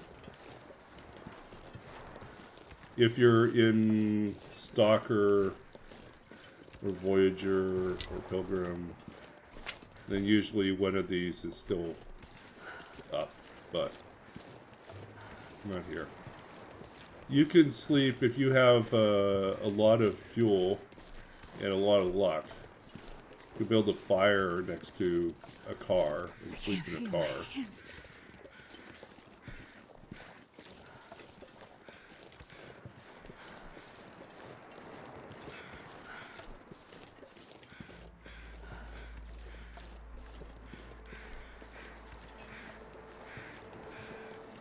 But this next area here, Crumbling Highway, is just a dead zone.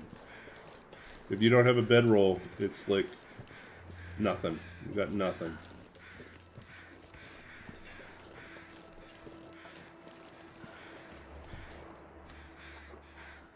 Oh, everything's cold again.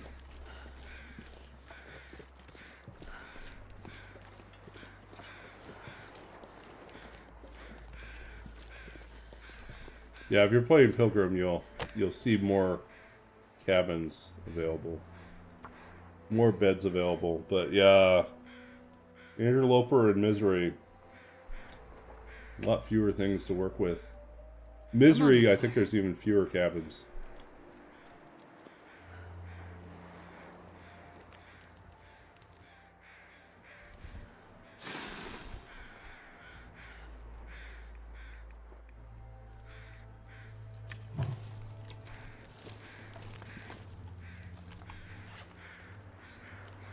It's a goddamn freezing.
Okay, we really can't afford to stay here any longer. I'm not going to be able to carry this load for much longer.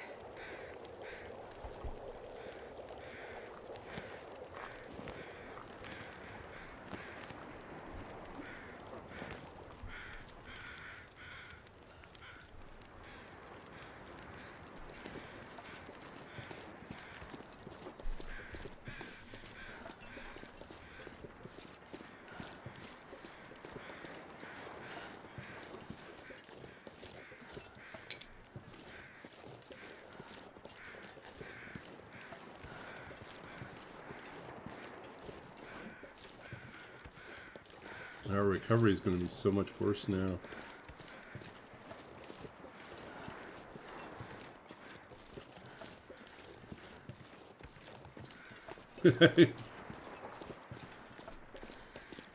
I don't know where Astrid just keeps finding teacups, just pulls them out of nowhere.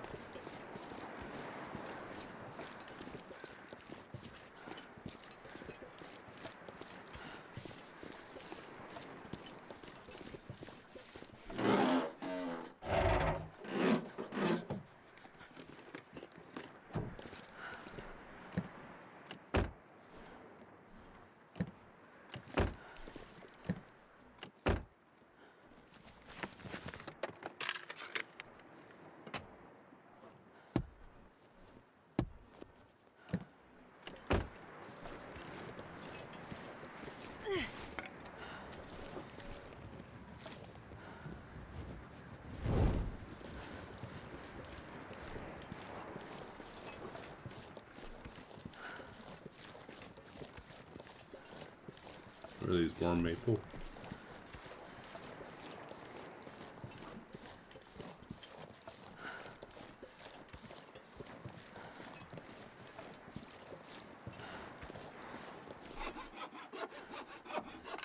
Okay, so while the lighthouse is technically the closest bed, I think actually we're better off going for Hibernia. Why? Because Hibernia has good, multiple spots where a bedroll might appear. And if it's not in Hibernia, then we could also, in the next, next stream, because I don't think I have any energy left to go on that far. But we will, if it's not in Hibernia, then we can go to Scruffy's cave, I think it is. And we can do our famous firewall trick to steal the bedroll if it's there.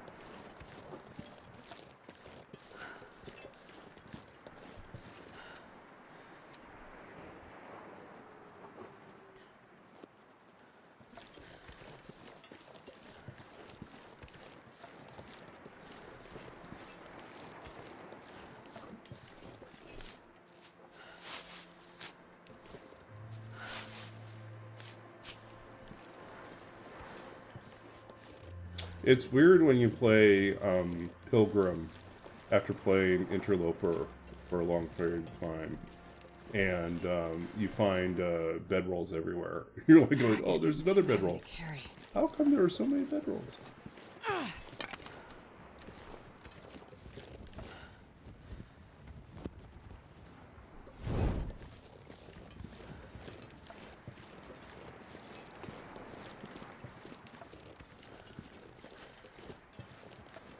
But yeah, so I think we'll make a rush to Hibernia.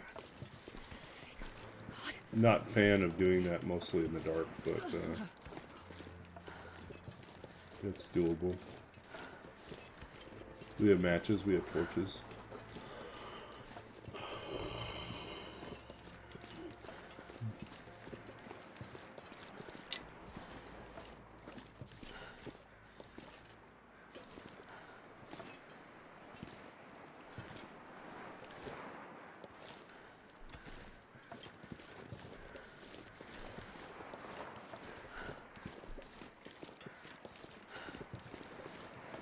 Starting to feel numb.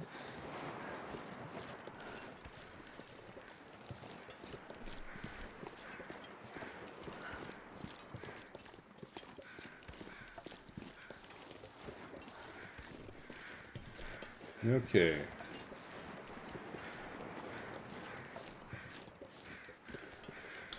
I feel like I'm doing surprisingly well tonight, in the sense that usually by about this time I'm pretty sleepy. And I am kind of sleepy, but not as bad as I would expect. Especially since I had a meeting at 7:15 a.m. this morning online. I didn't have to go anywhere.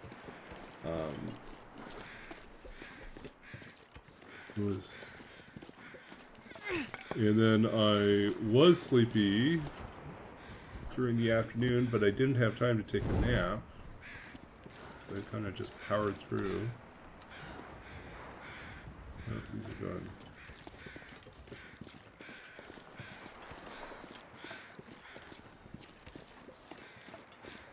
I wonder if we skip the cave, since there's no good that comes from going to the cave. We just go to Wait. go to the cellar So here. cold, I'm warming up a bit. Warm up a touch, and then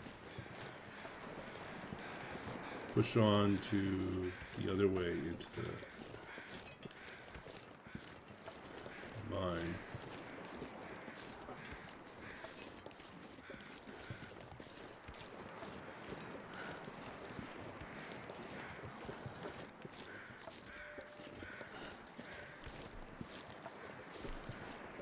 I could eat a horse.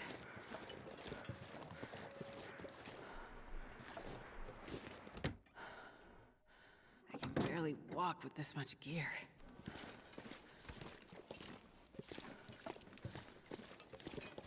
Yeah, Loper is a whole different game. I will agree with that. When I moved from Stalker to Loper, I suddenly went from feeling semi-competent to being completely incompetent. I was like, wow. I thought I was somewhat prepared. But yeah, like it took me a while to figure out what my priorities needed to be if I was going to survive. Use this. Oh, hockey jersey. Let's see.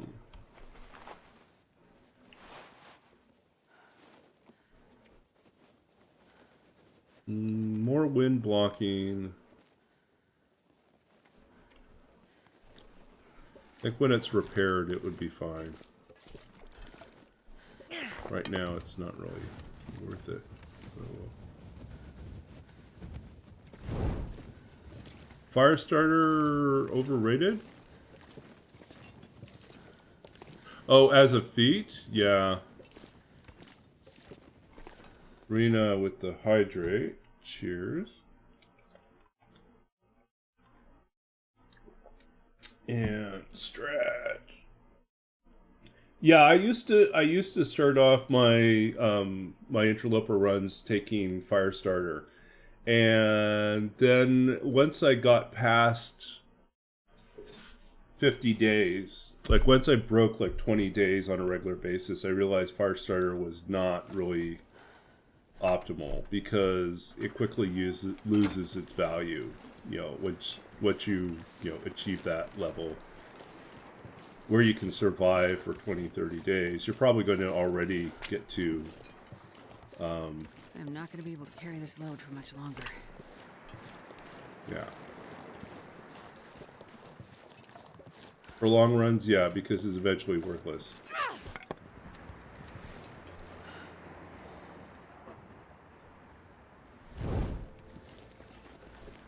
For like short fun runs where I'm experimenting with an idea, yeah, I'll take it. But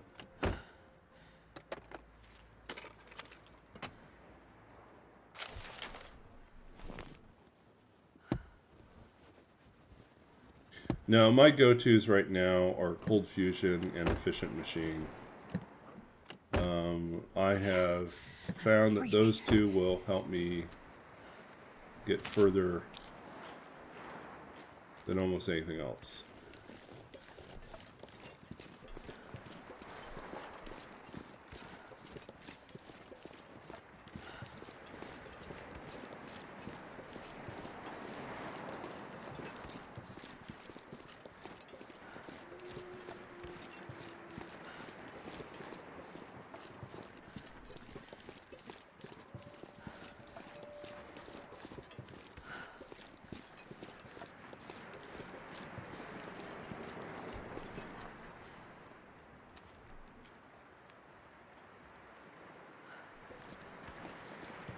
That's true, but the one that takes the longest to level up to level 5 is Mending.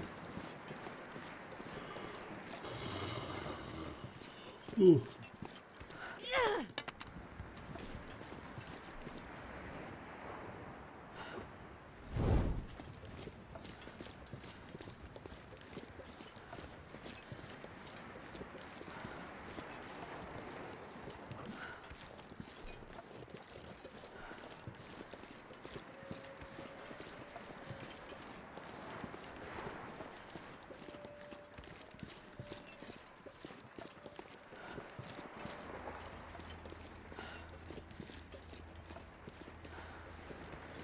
Yeah.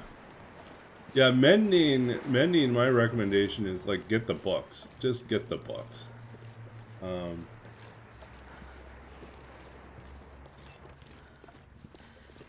Books will help you speed through the first part of it. It's still a long slog to get through the rest of it. I don't think I've ever had a run where I got to mending 5. I think I came close. I think I was mending 4 at one point, but...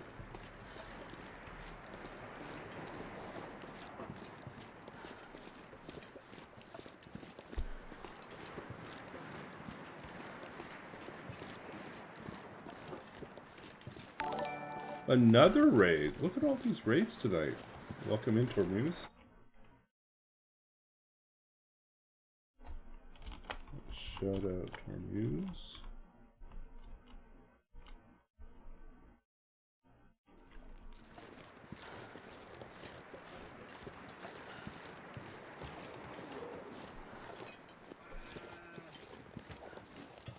Ooh, in the butt. Wow. Okay.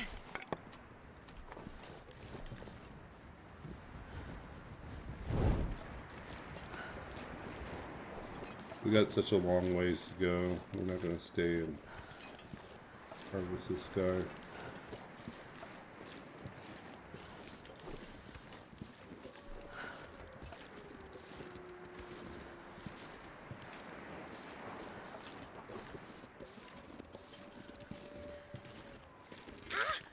Oh, that sucks. More sprainy.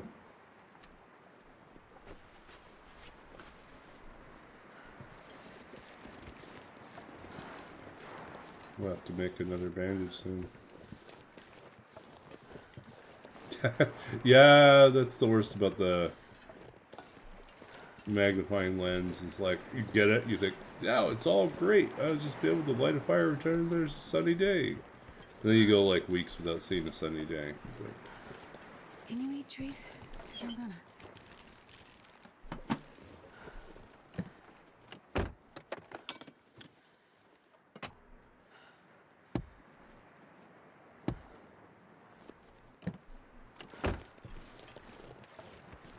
okay.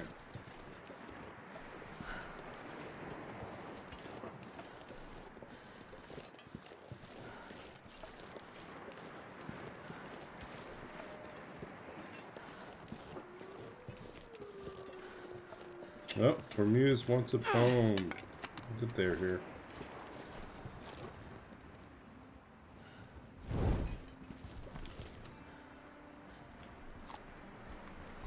You promised your audience a poem. Okay, well, then we'll bring our Astrid into the mine, and then we'll read a poem. I think we might even use that as our wrap-up point.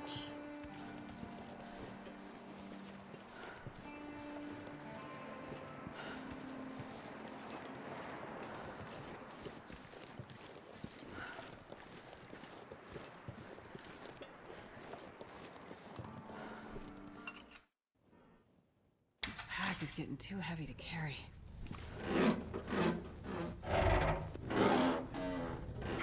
How is Misery Mode treating us? Well, we just hit day 31, so we picked up 2 more afflictions, double whammy. Yeah, so here we are. We've got everything except for the final affliction now. We got pain, frigid bones, sour stomach, haunted mind, diminished form, rheumatic joints. I need to find a place to rest. And, well, actually, you know what? Do we have enough sticks? 19 sticks. Do we have enough cloth? 7 cloth.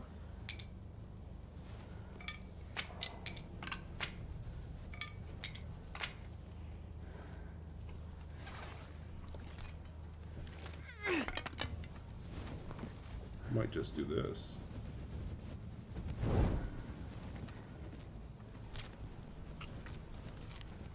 Maybe we just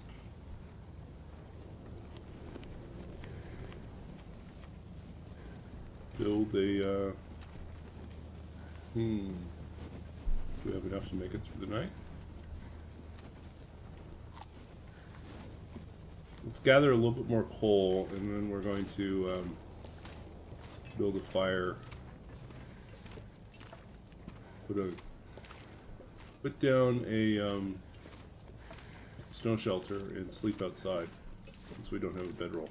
So we're going to grab a few more. Okay, we'll pause here, read a poem. We'll come back. We'll finish what we need to do to get Astrid to bed. So yeah. So Termuse promised you a poem. I am Babbaginator. I am a published author of 2 books of poetry. And so I am happy to read poetry.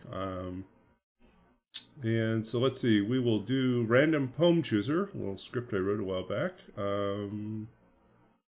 Well, maybe we'll do something different than that. We did that one not too long ago.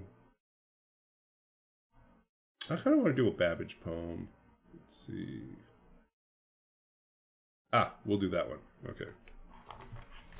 So this is from Babbage's Dream. This is my second book of poetry, published by Sundress Publications in 2017. And this is inspired by Charles Babbage, 19th century mathematician, who designed, partially built, but never finished what would have been the first computer. He was effectively 130 years ahead of his time. Which is really, really amazing to think that someone could imagine a general purpose programmable machine and set out as his life's work to try to build it and design it, and realize at the end of his life that it was not going to happen.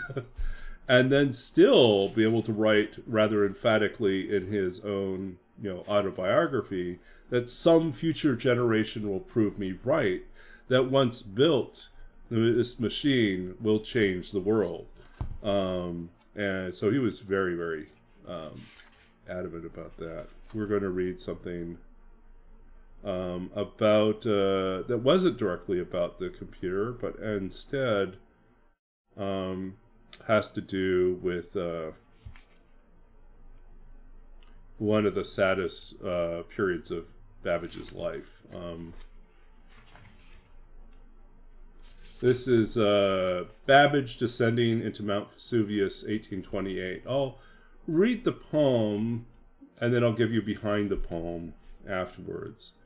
But the one thing that you should know is that Mount Vesuvius, well, a couple things you should know. Mount Vesuvius refers to the volcano in Italy, which during Babbage's time period was mostly dormant. Number 2, Babbage is in Italy because in 1827 there was a fever epidemic that ended up taking the lives of his father, his wife, and 2 of his children.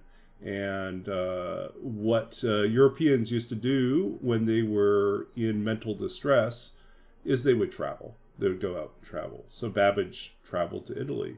While in Italy, he looked out his hotel window and he saw Mount Vesuvius. And he thought to himself, he writes about this, he says he thought to himself that it would be really an interesting idea to do a survey of the inside of a dormant volcano. And then, with much convincing, he manages to herd up a group of people to bring him to the brink of the volcano, and then lower him down to conduct a survey. So that's basically the setting here. Babbage descending into Mount Vesuvius, 1828. All day your company has carried you on the backs of horses and men, humoring your strange obsession with flame and ash. Now, long after dawn, you stand heavy at the crater's edge, rope in hand, walking stick and measuring gear at your side. Below you, a plain of fire and darkness spidering out like the blood vessels of an eye revealed by artificial light. No one is eager to follow you down. The raw earth exhales sigh after poisonous sigh. Your feet are lost in the gray remains of unmade stone. As you rise deeper as you ride deeper into the cindery maw, as you descend onto the troubled skin of what might be hell. Here, the world is always being destroyed beneath your feet. Your walking stick turns into a pillar of fire, a poor guide home. Everywhere, the breath of death and decline. Everywhere, between the time bursts of molten light and heat, the song that tears through all the layers of earth, through so many moving parts, how it beats like sorrow in a locked room, like the name of a love buried beneath a mountain of iron and clay. It's a dark place here, within your heart, at the end of a world emptying itself of meaning, translating love, loss into fire and ash. What is grief to a man surveying a landscape that will never be here again? What is the void that burns the sky with the yellowish light? Here, in such radiant absence, you turn your eyes away. Imagine again her hand, her face, her skin. So that was Babbage descending into Mount Vesuvius, 1828. So that with that perspective, you can kind of see what's happening here. This is kind of the realization. The account that he gives, he says he lowered himself into the heart of the volcano, like into the dormant part of the volcano, and then he noticed something curious. He saw that there was a portion of the volcano that was still active, that there was a deeper part of the volcano in which micro eruptions would happen. And he noticed that there was a rocky ledge that stuck out over this active part of the volcano. So he timed the bursts, the micro eruptions, and then he laid himself down on the rocky ledge, and he peered into the heart of the volcano, and then he pulled himself out before the next eruption.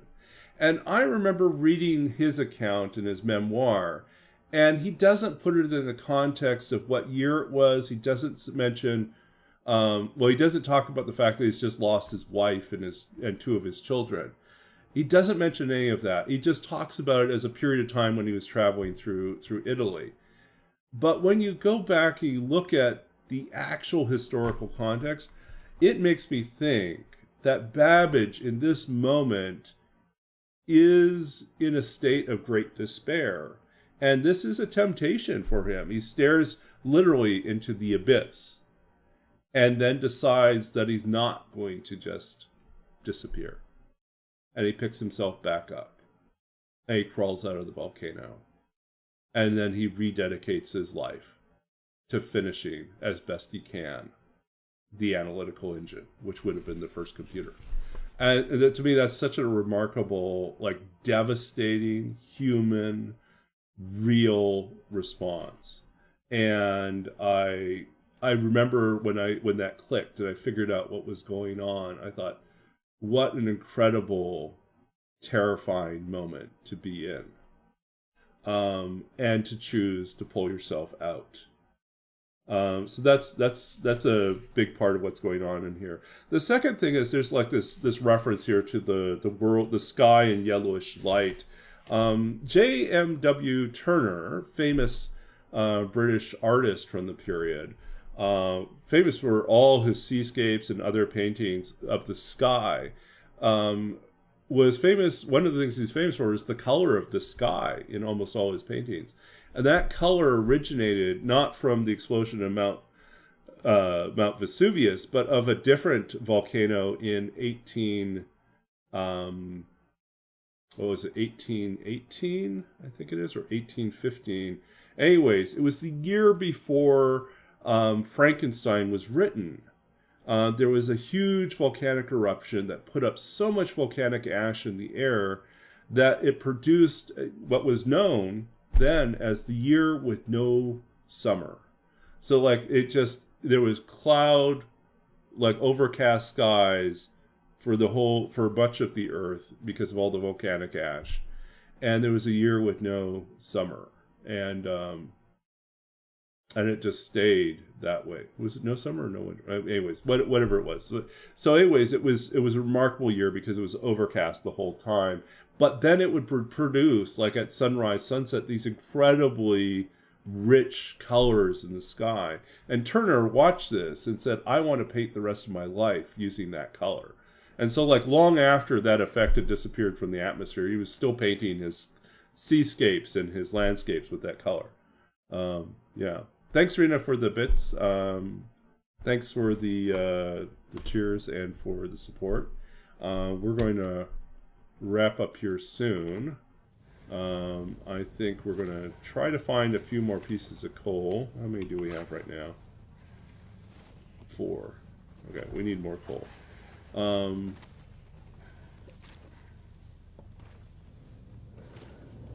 do we just keep pushing on? Snow shelter or no snow shelter? That's the question. Or do we do the snow shelter on the other side? Maybe we pop out on the other side. Well, there's no need to do a snow shelter on the other side.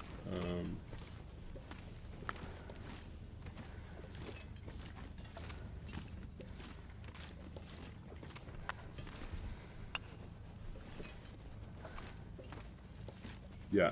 Take care. Take care, folks. If anyone needs to wrap up and go to sleep, feel free to do that.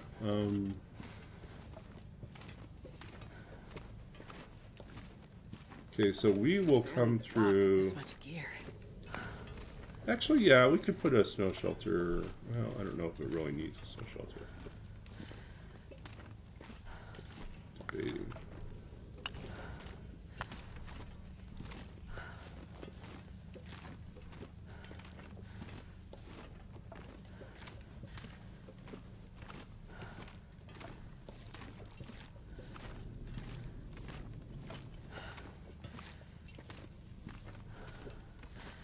This up here is pretty sheltered too.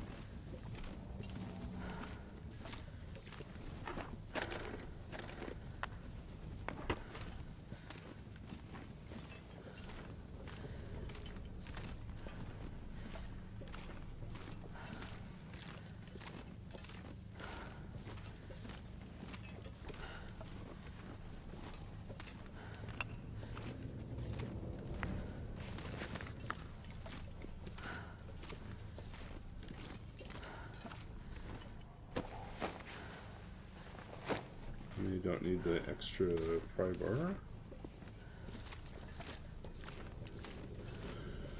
Oh, this is going to make crafting and forging all the more hard.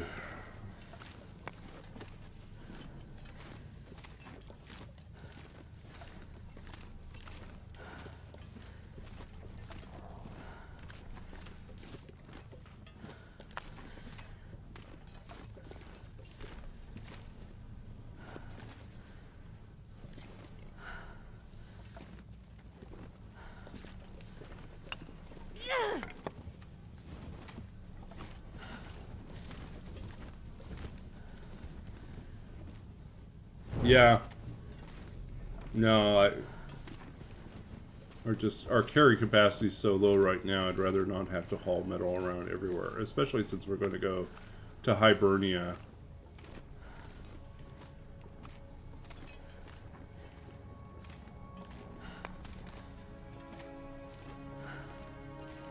The question is, should we build a snow shelter out here? Or is that just a waste?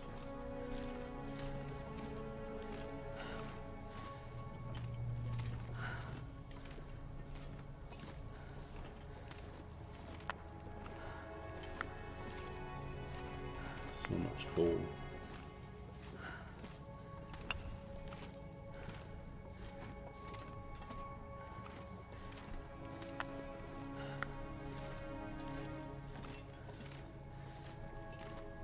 Yeah, if we can get there before heartbeat. I'm just wondering if we should...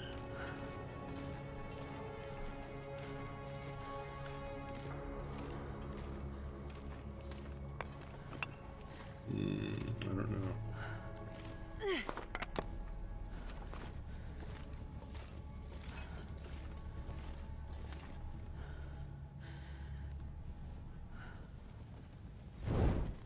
I think our choice is probably snow shelter at the exit of this place. Not the ideal place to stick a snow shelter, but we'll do it. And we will sleep long enough to recover some condition. That's the hope.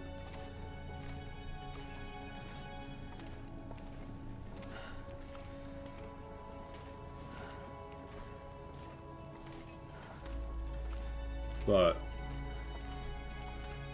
really depends on what the weather's like. I think usually the weather's pretty decent. There's occasional blizzards in Desolation, but a lot of time it's fine.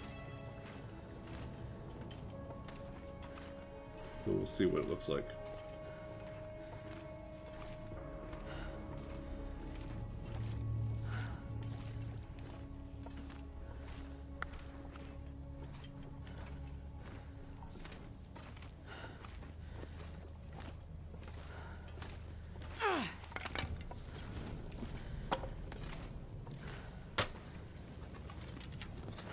Take it.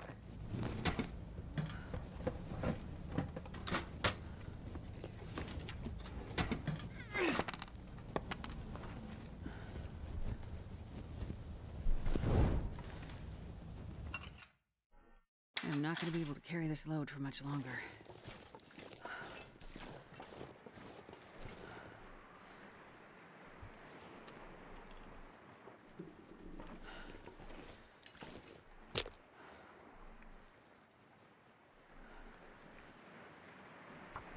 Get this going fast.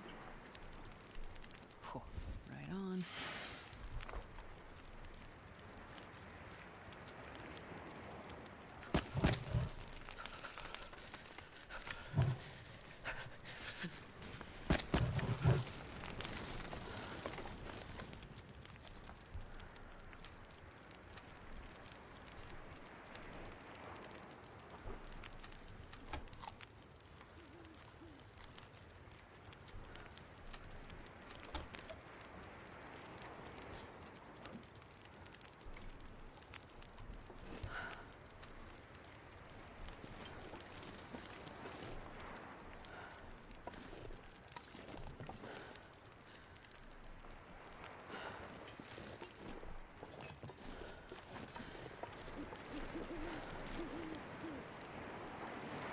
Come on.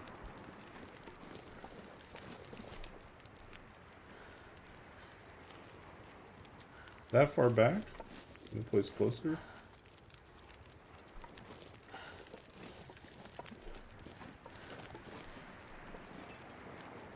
Oh, I thought I saw a glimmer somewhere in there.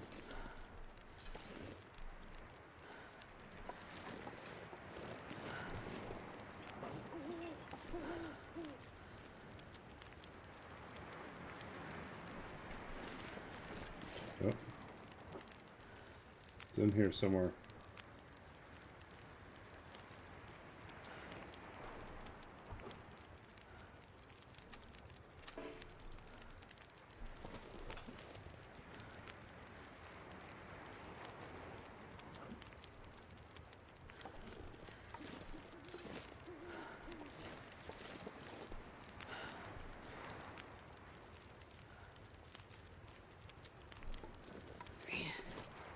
I am too tired to think straight.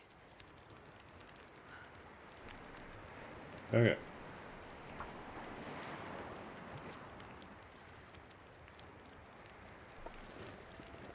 This is not close enough, I don't think.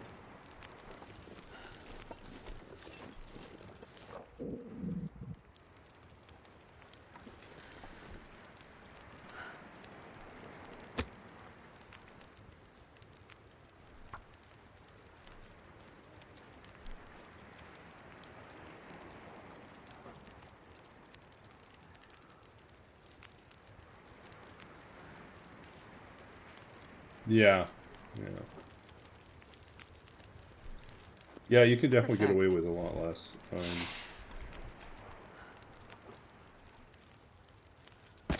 We'll get coal in the next one anyways. A lot of extra here.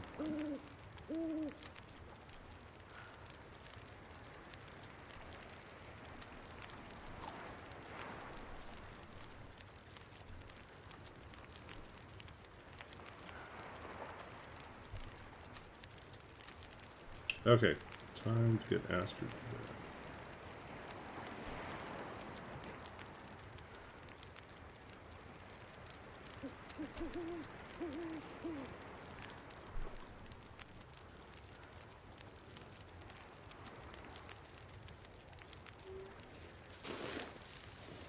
We feel lucky.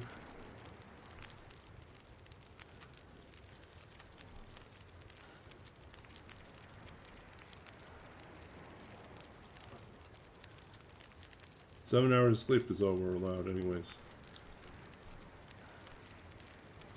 See how many hours? We have 11. Yeah.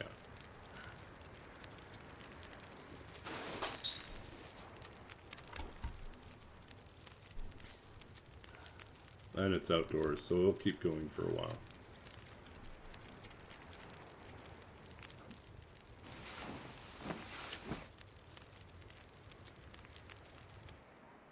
Uh-oh. Uh-oh.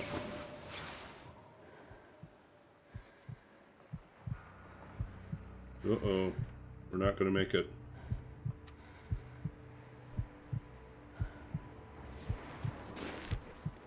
We YOLO'd. It didn't work. I'm not sure I can carry much more. How are we gonna recover? We used the last of our birch bark tea. I think we still have... Yes, we do.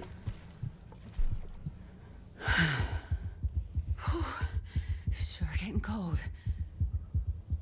But at night, trying to navigate like that is a pain.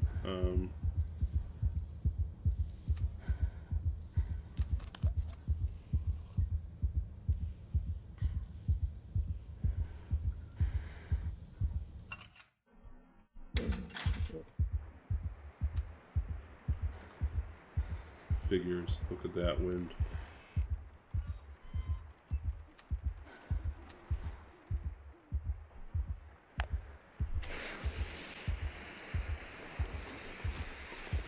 Yeah.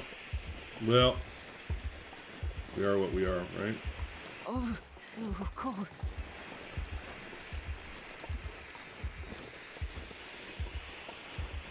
All we want to do is we want to get to the next connector mine that takes us into the Hibernia section. Can't sprint anymore.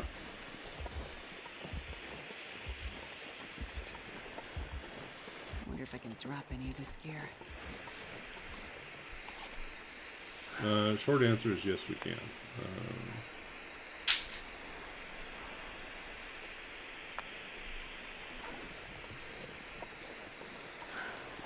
Now we're super fatigued.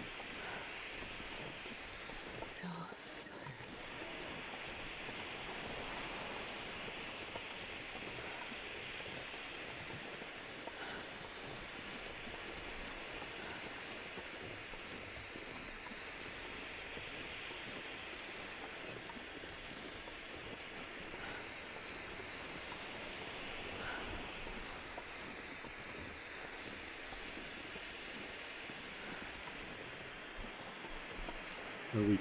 We're confused.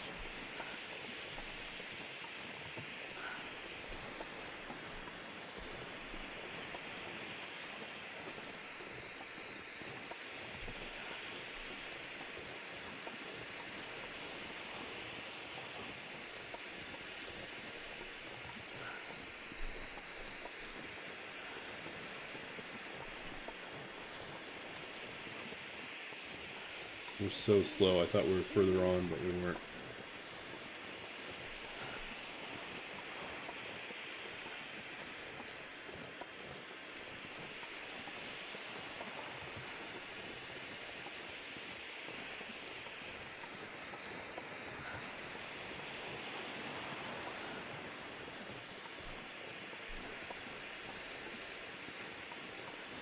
Okay, we got a little spot here.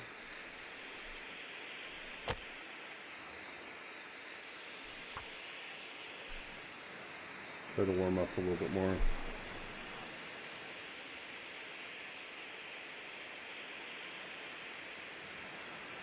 Come on, little fire.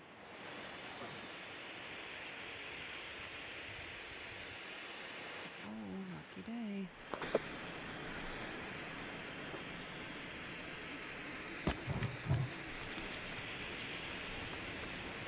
Dropping fast. Okay, we need some coffee here. We don't die from fatigue instead, right?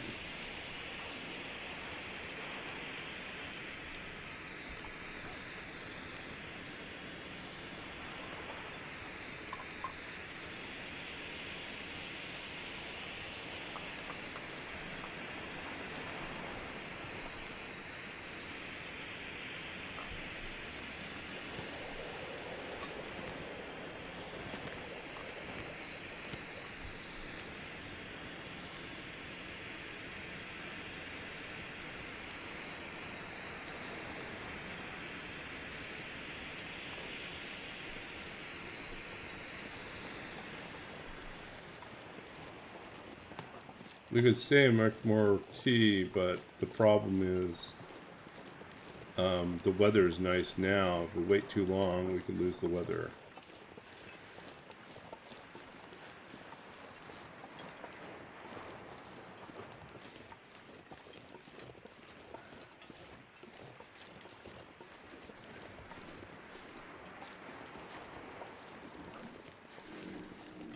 I was really hoping to break 40, but I don't know. This is going to be tough. There might be a stem at the lighthouse. There's no more birch bark tea. I don't know if we'll find any herbal tea out here. So then it's just multiple rests, which is hard.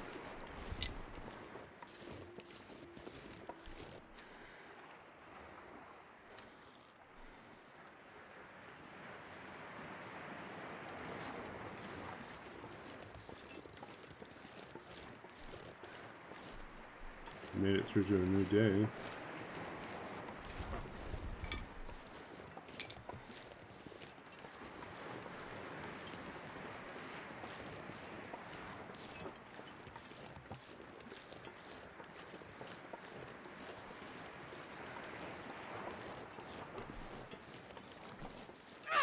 The next section we can warm up just walking through. I should pull more torches.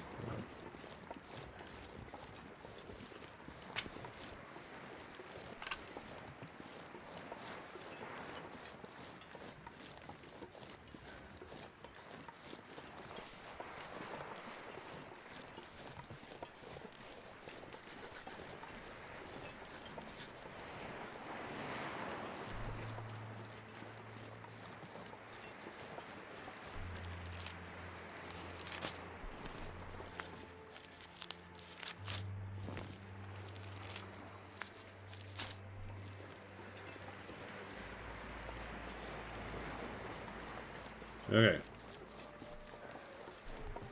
I can't feel my feet.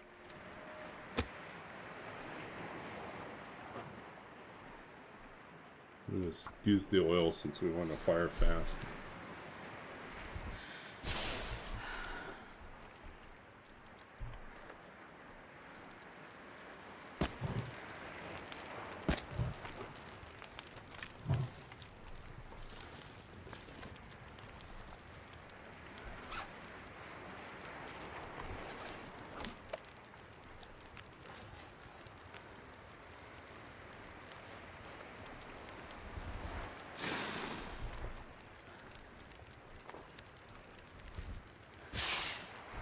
Yep, we made it to another dawn.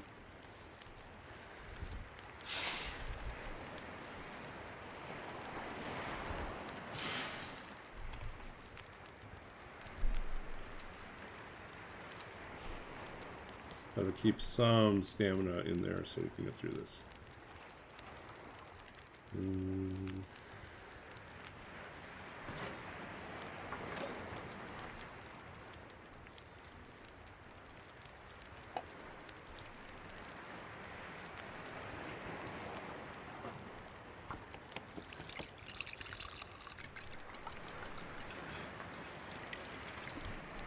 do you know?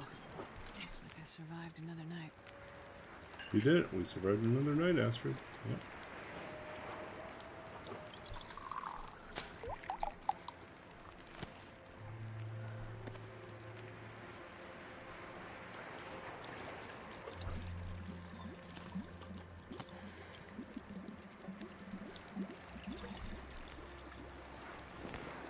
And this pack is getting kind of heavy.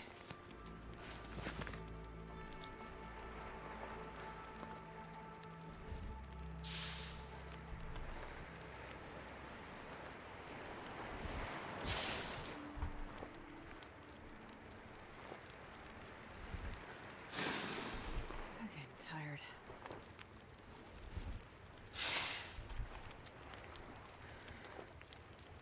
These are all terrible. We can do better than this.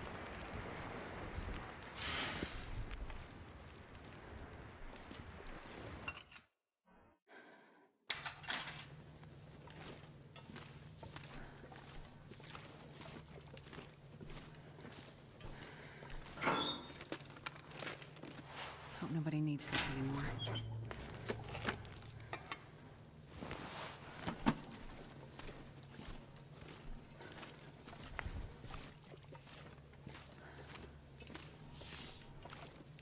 We are so weak to be going to forge.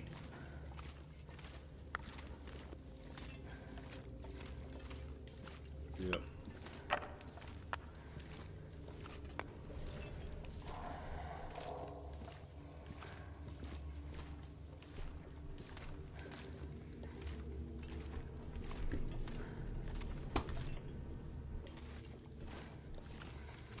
I'm not sure I can carry much more.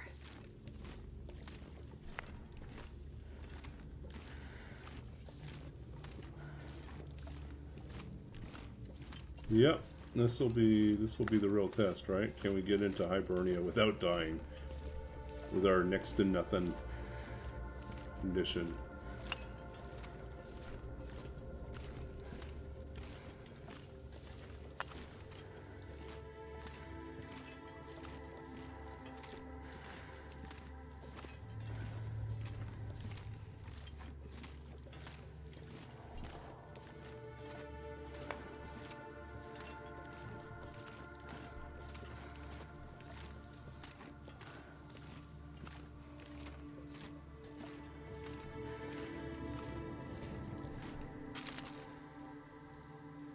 Perfect.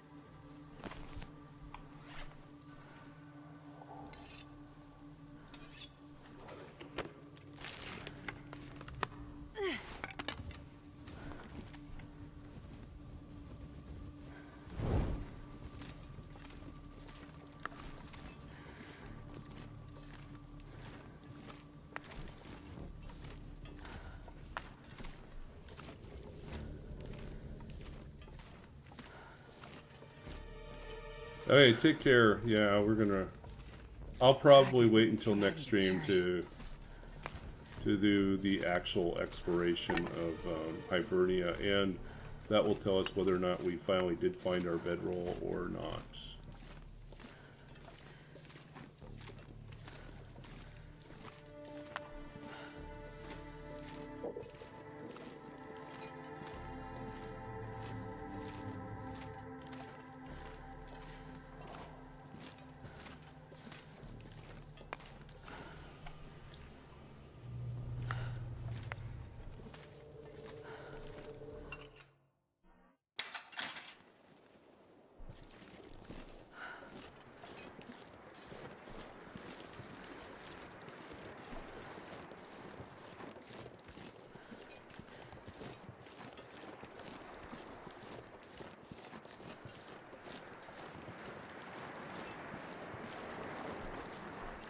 No, I don't like this. We need to make some more coffee, I think. Heat up our teas, make more coffee, go with a little bit more of a bolstered position. Right now we're too vulnerable.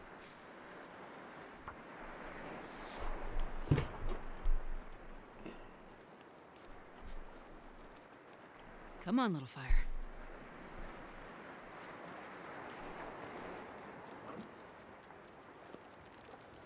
I can barely walk with this one. Oh, yeah. That's a good one.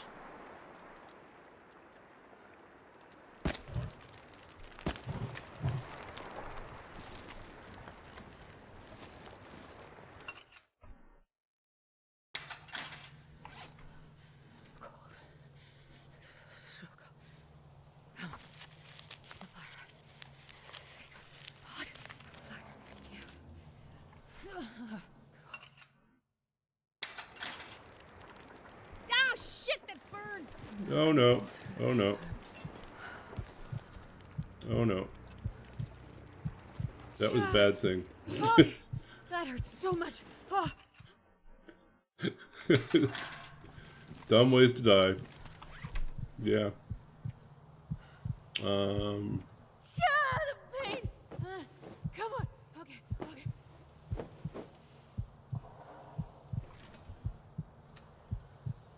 I was out of bandages when that happened too. It was just dumb.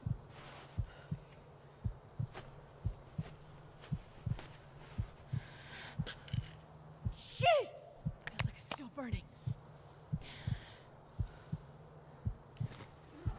Because we can't do anything easy, right? Can't make it easy at all. Oh no.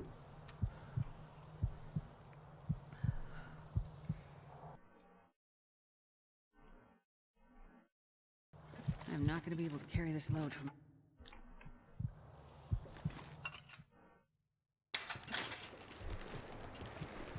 That fire is too close to the entrance. That's my own stupidity there.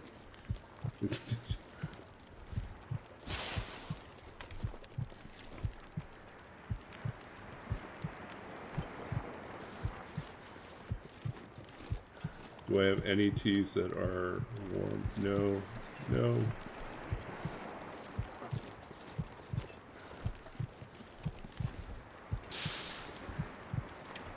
Are we just gonna...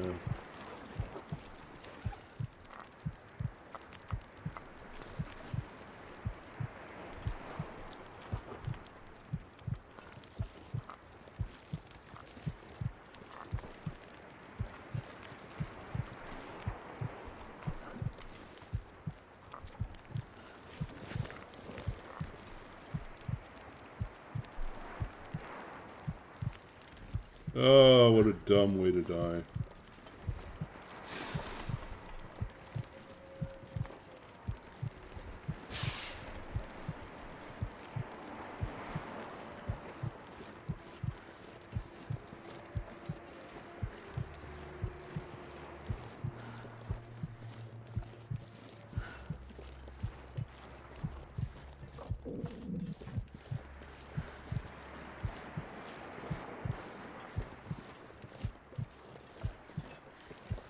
Of course the fog sets in. Now we can't even see if there's a bear anywhere.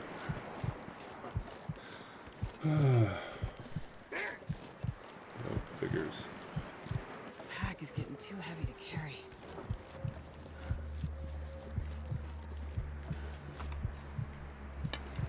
Go away.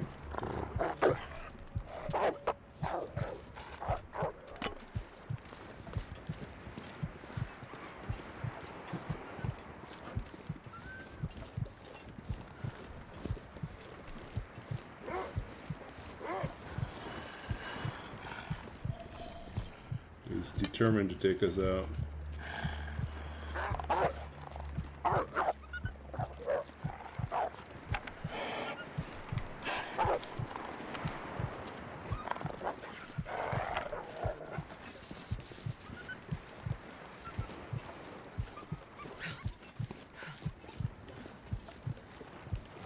This is such a terrible way to lose. Just run.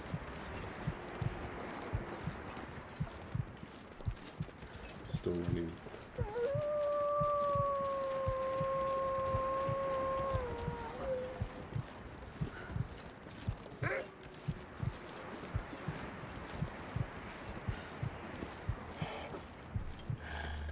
He's back again.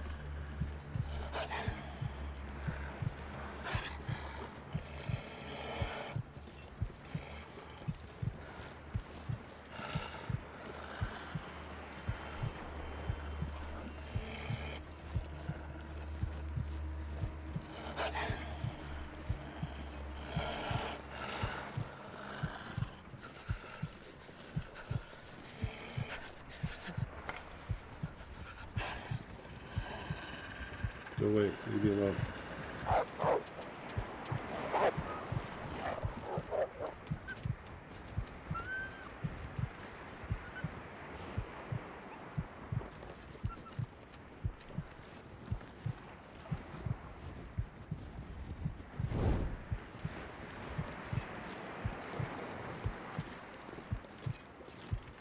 Cutting it close.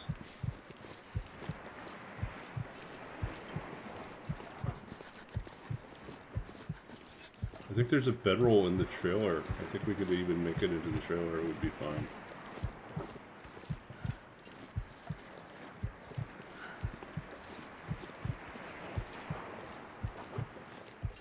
Though making it into Hibernia would be better.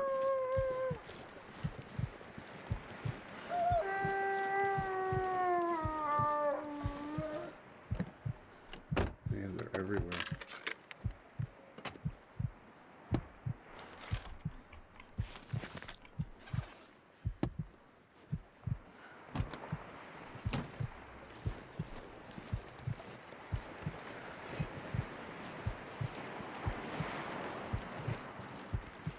Astrid refuses to die.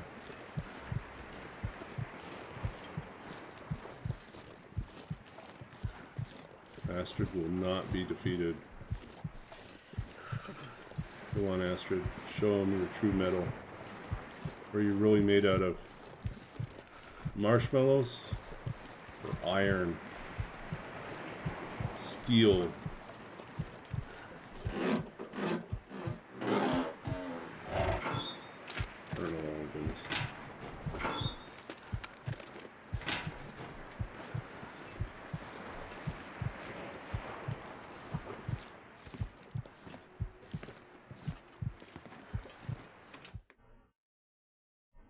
Barely walk with this much gear.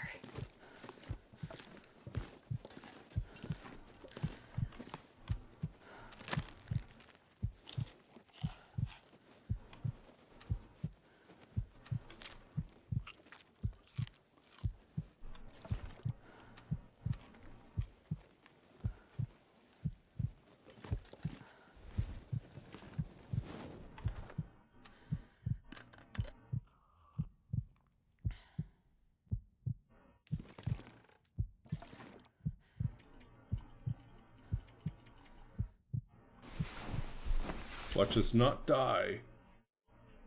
Astrid will not die. But that was a close call.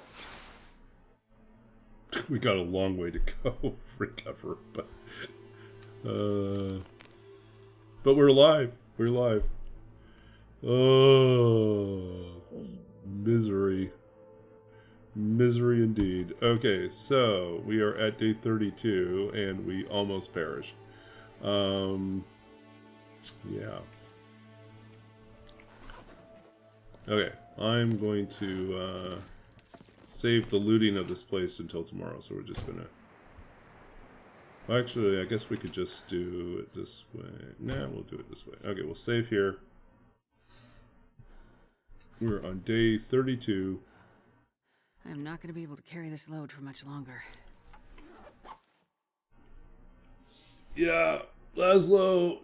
Oh, we managed to mess up badly and still make it here. We built a snow shelter and tried to sleep for a few hours outside of one of the connector mines, and the wind changed, blew out our fire, and we lost all our condition and almost died. So So we're just bounced back from heartbeat. So still alive. Okay, I think we read for Tormuse already, so we'll probably just wrap up since it's late for us, and we'll just catch up again on a different night. I should be back, I think, tomorrow night without difficulty. So yeah, tomorrow night we'll stream on. This could be the end of Astrid at this point, though, unless we find a stim. It's going to be a slow recovery. Ooh. I want to break 50. I really do. I really do want to break 50. So, in any case, let's find someone to raid.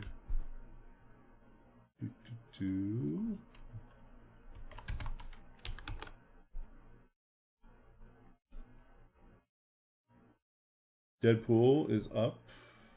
Maddie is up. We'll visit Maddie. Maddie Freshwater. Maddie's visiting new zones.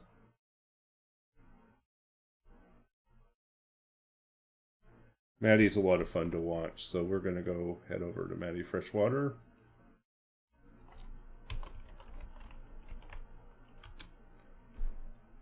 Oops. Yeah, that's set it up. Okay, so we'll catch up tomorrow night and wrap up. It might be the end of this run, and then we'll have to do something else. So. Okay, thank you all for hanging out with me tonight. Thank you for the raids. Thank you for all the gift subs and support. Thank you for opportunities to talk about my dissertation research and geek out with the rest of you. And for opportunities to read poetry.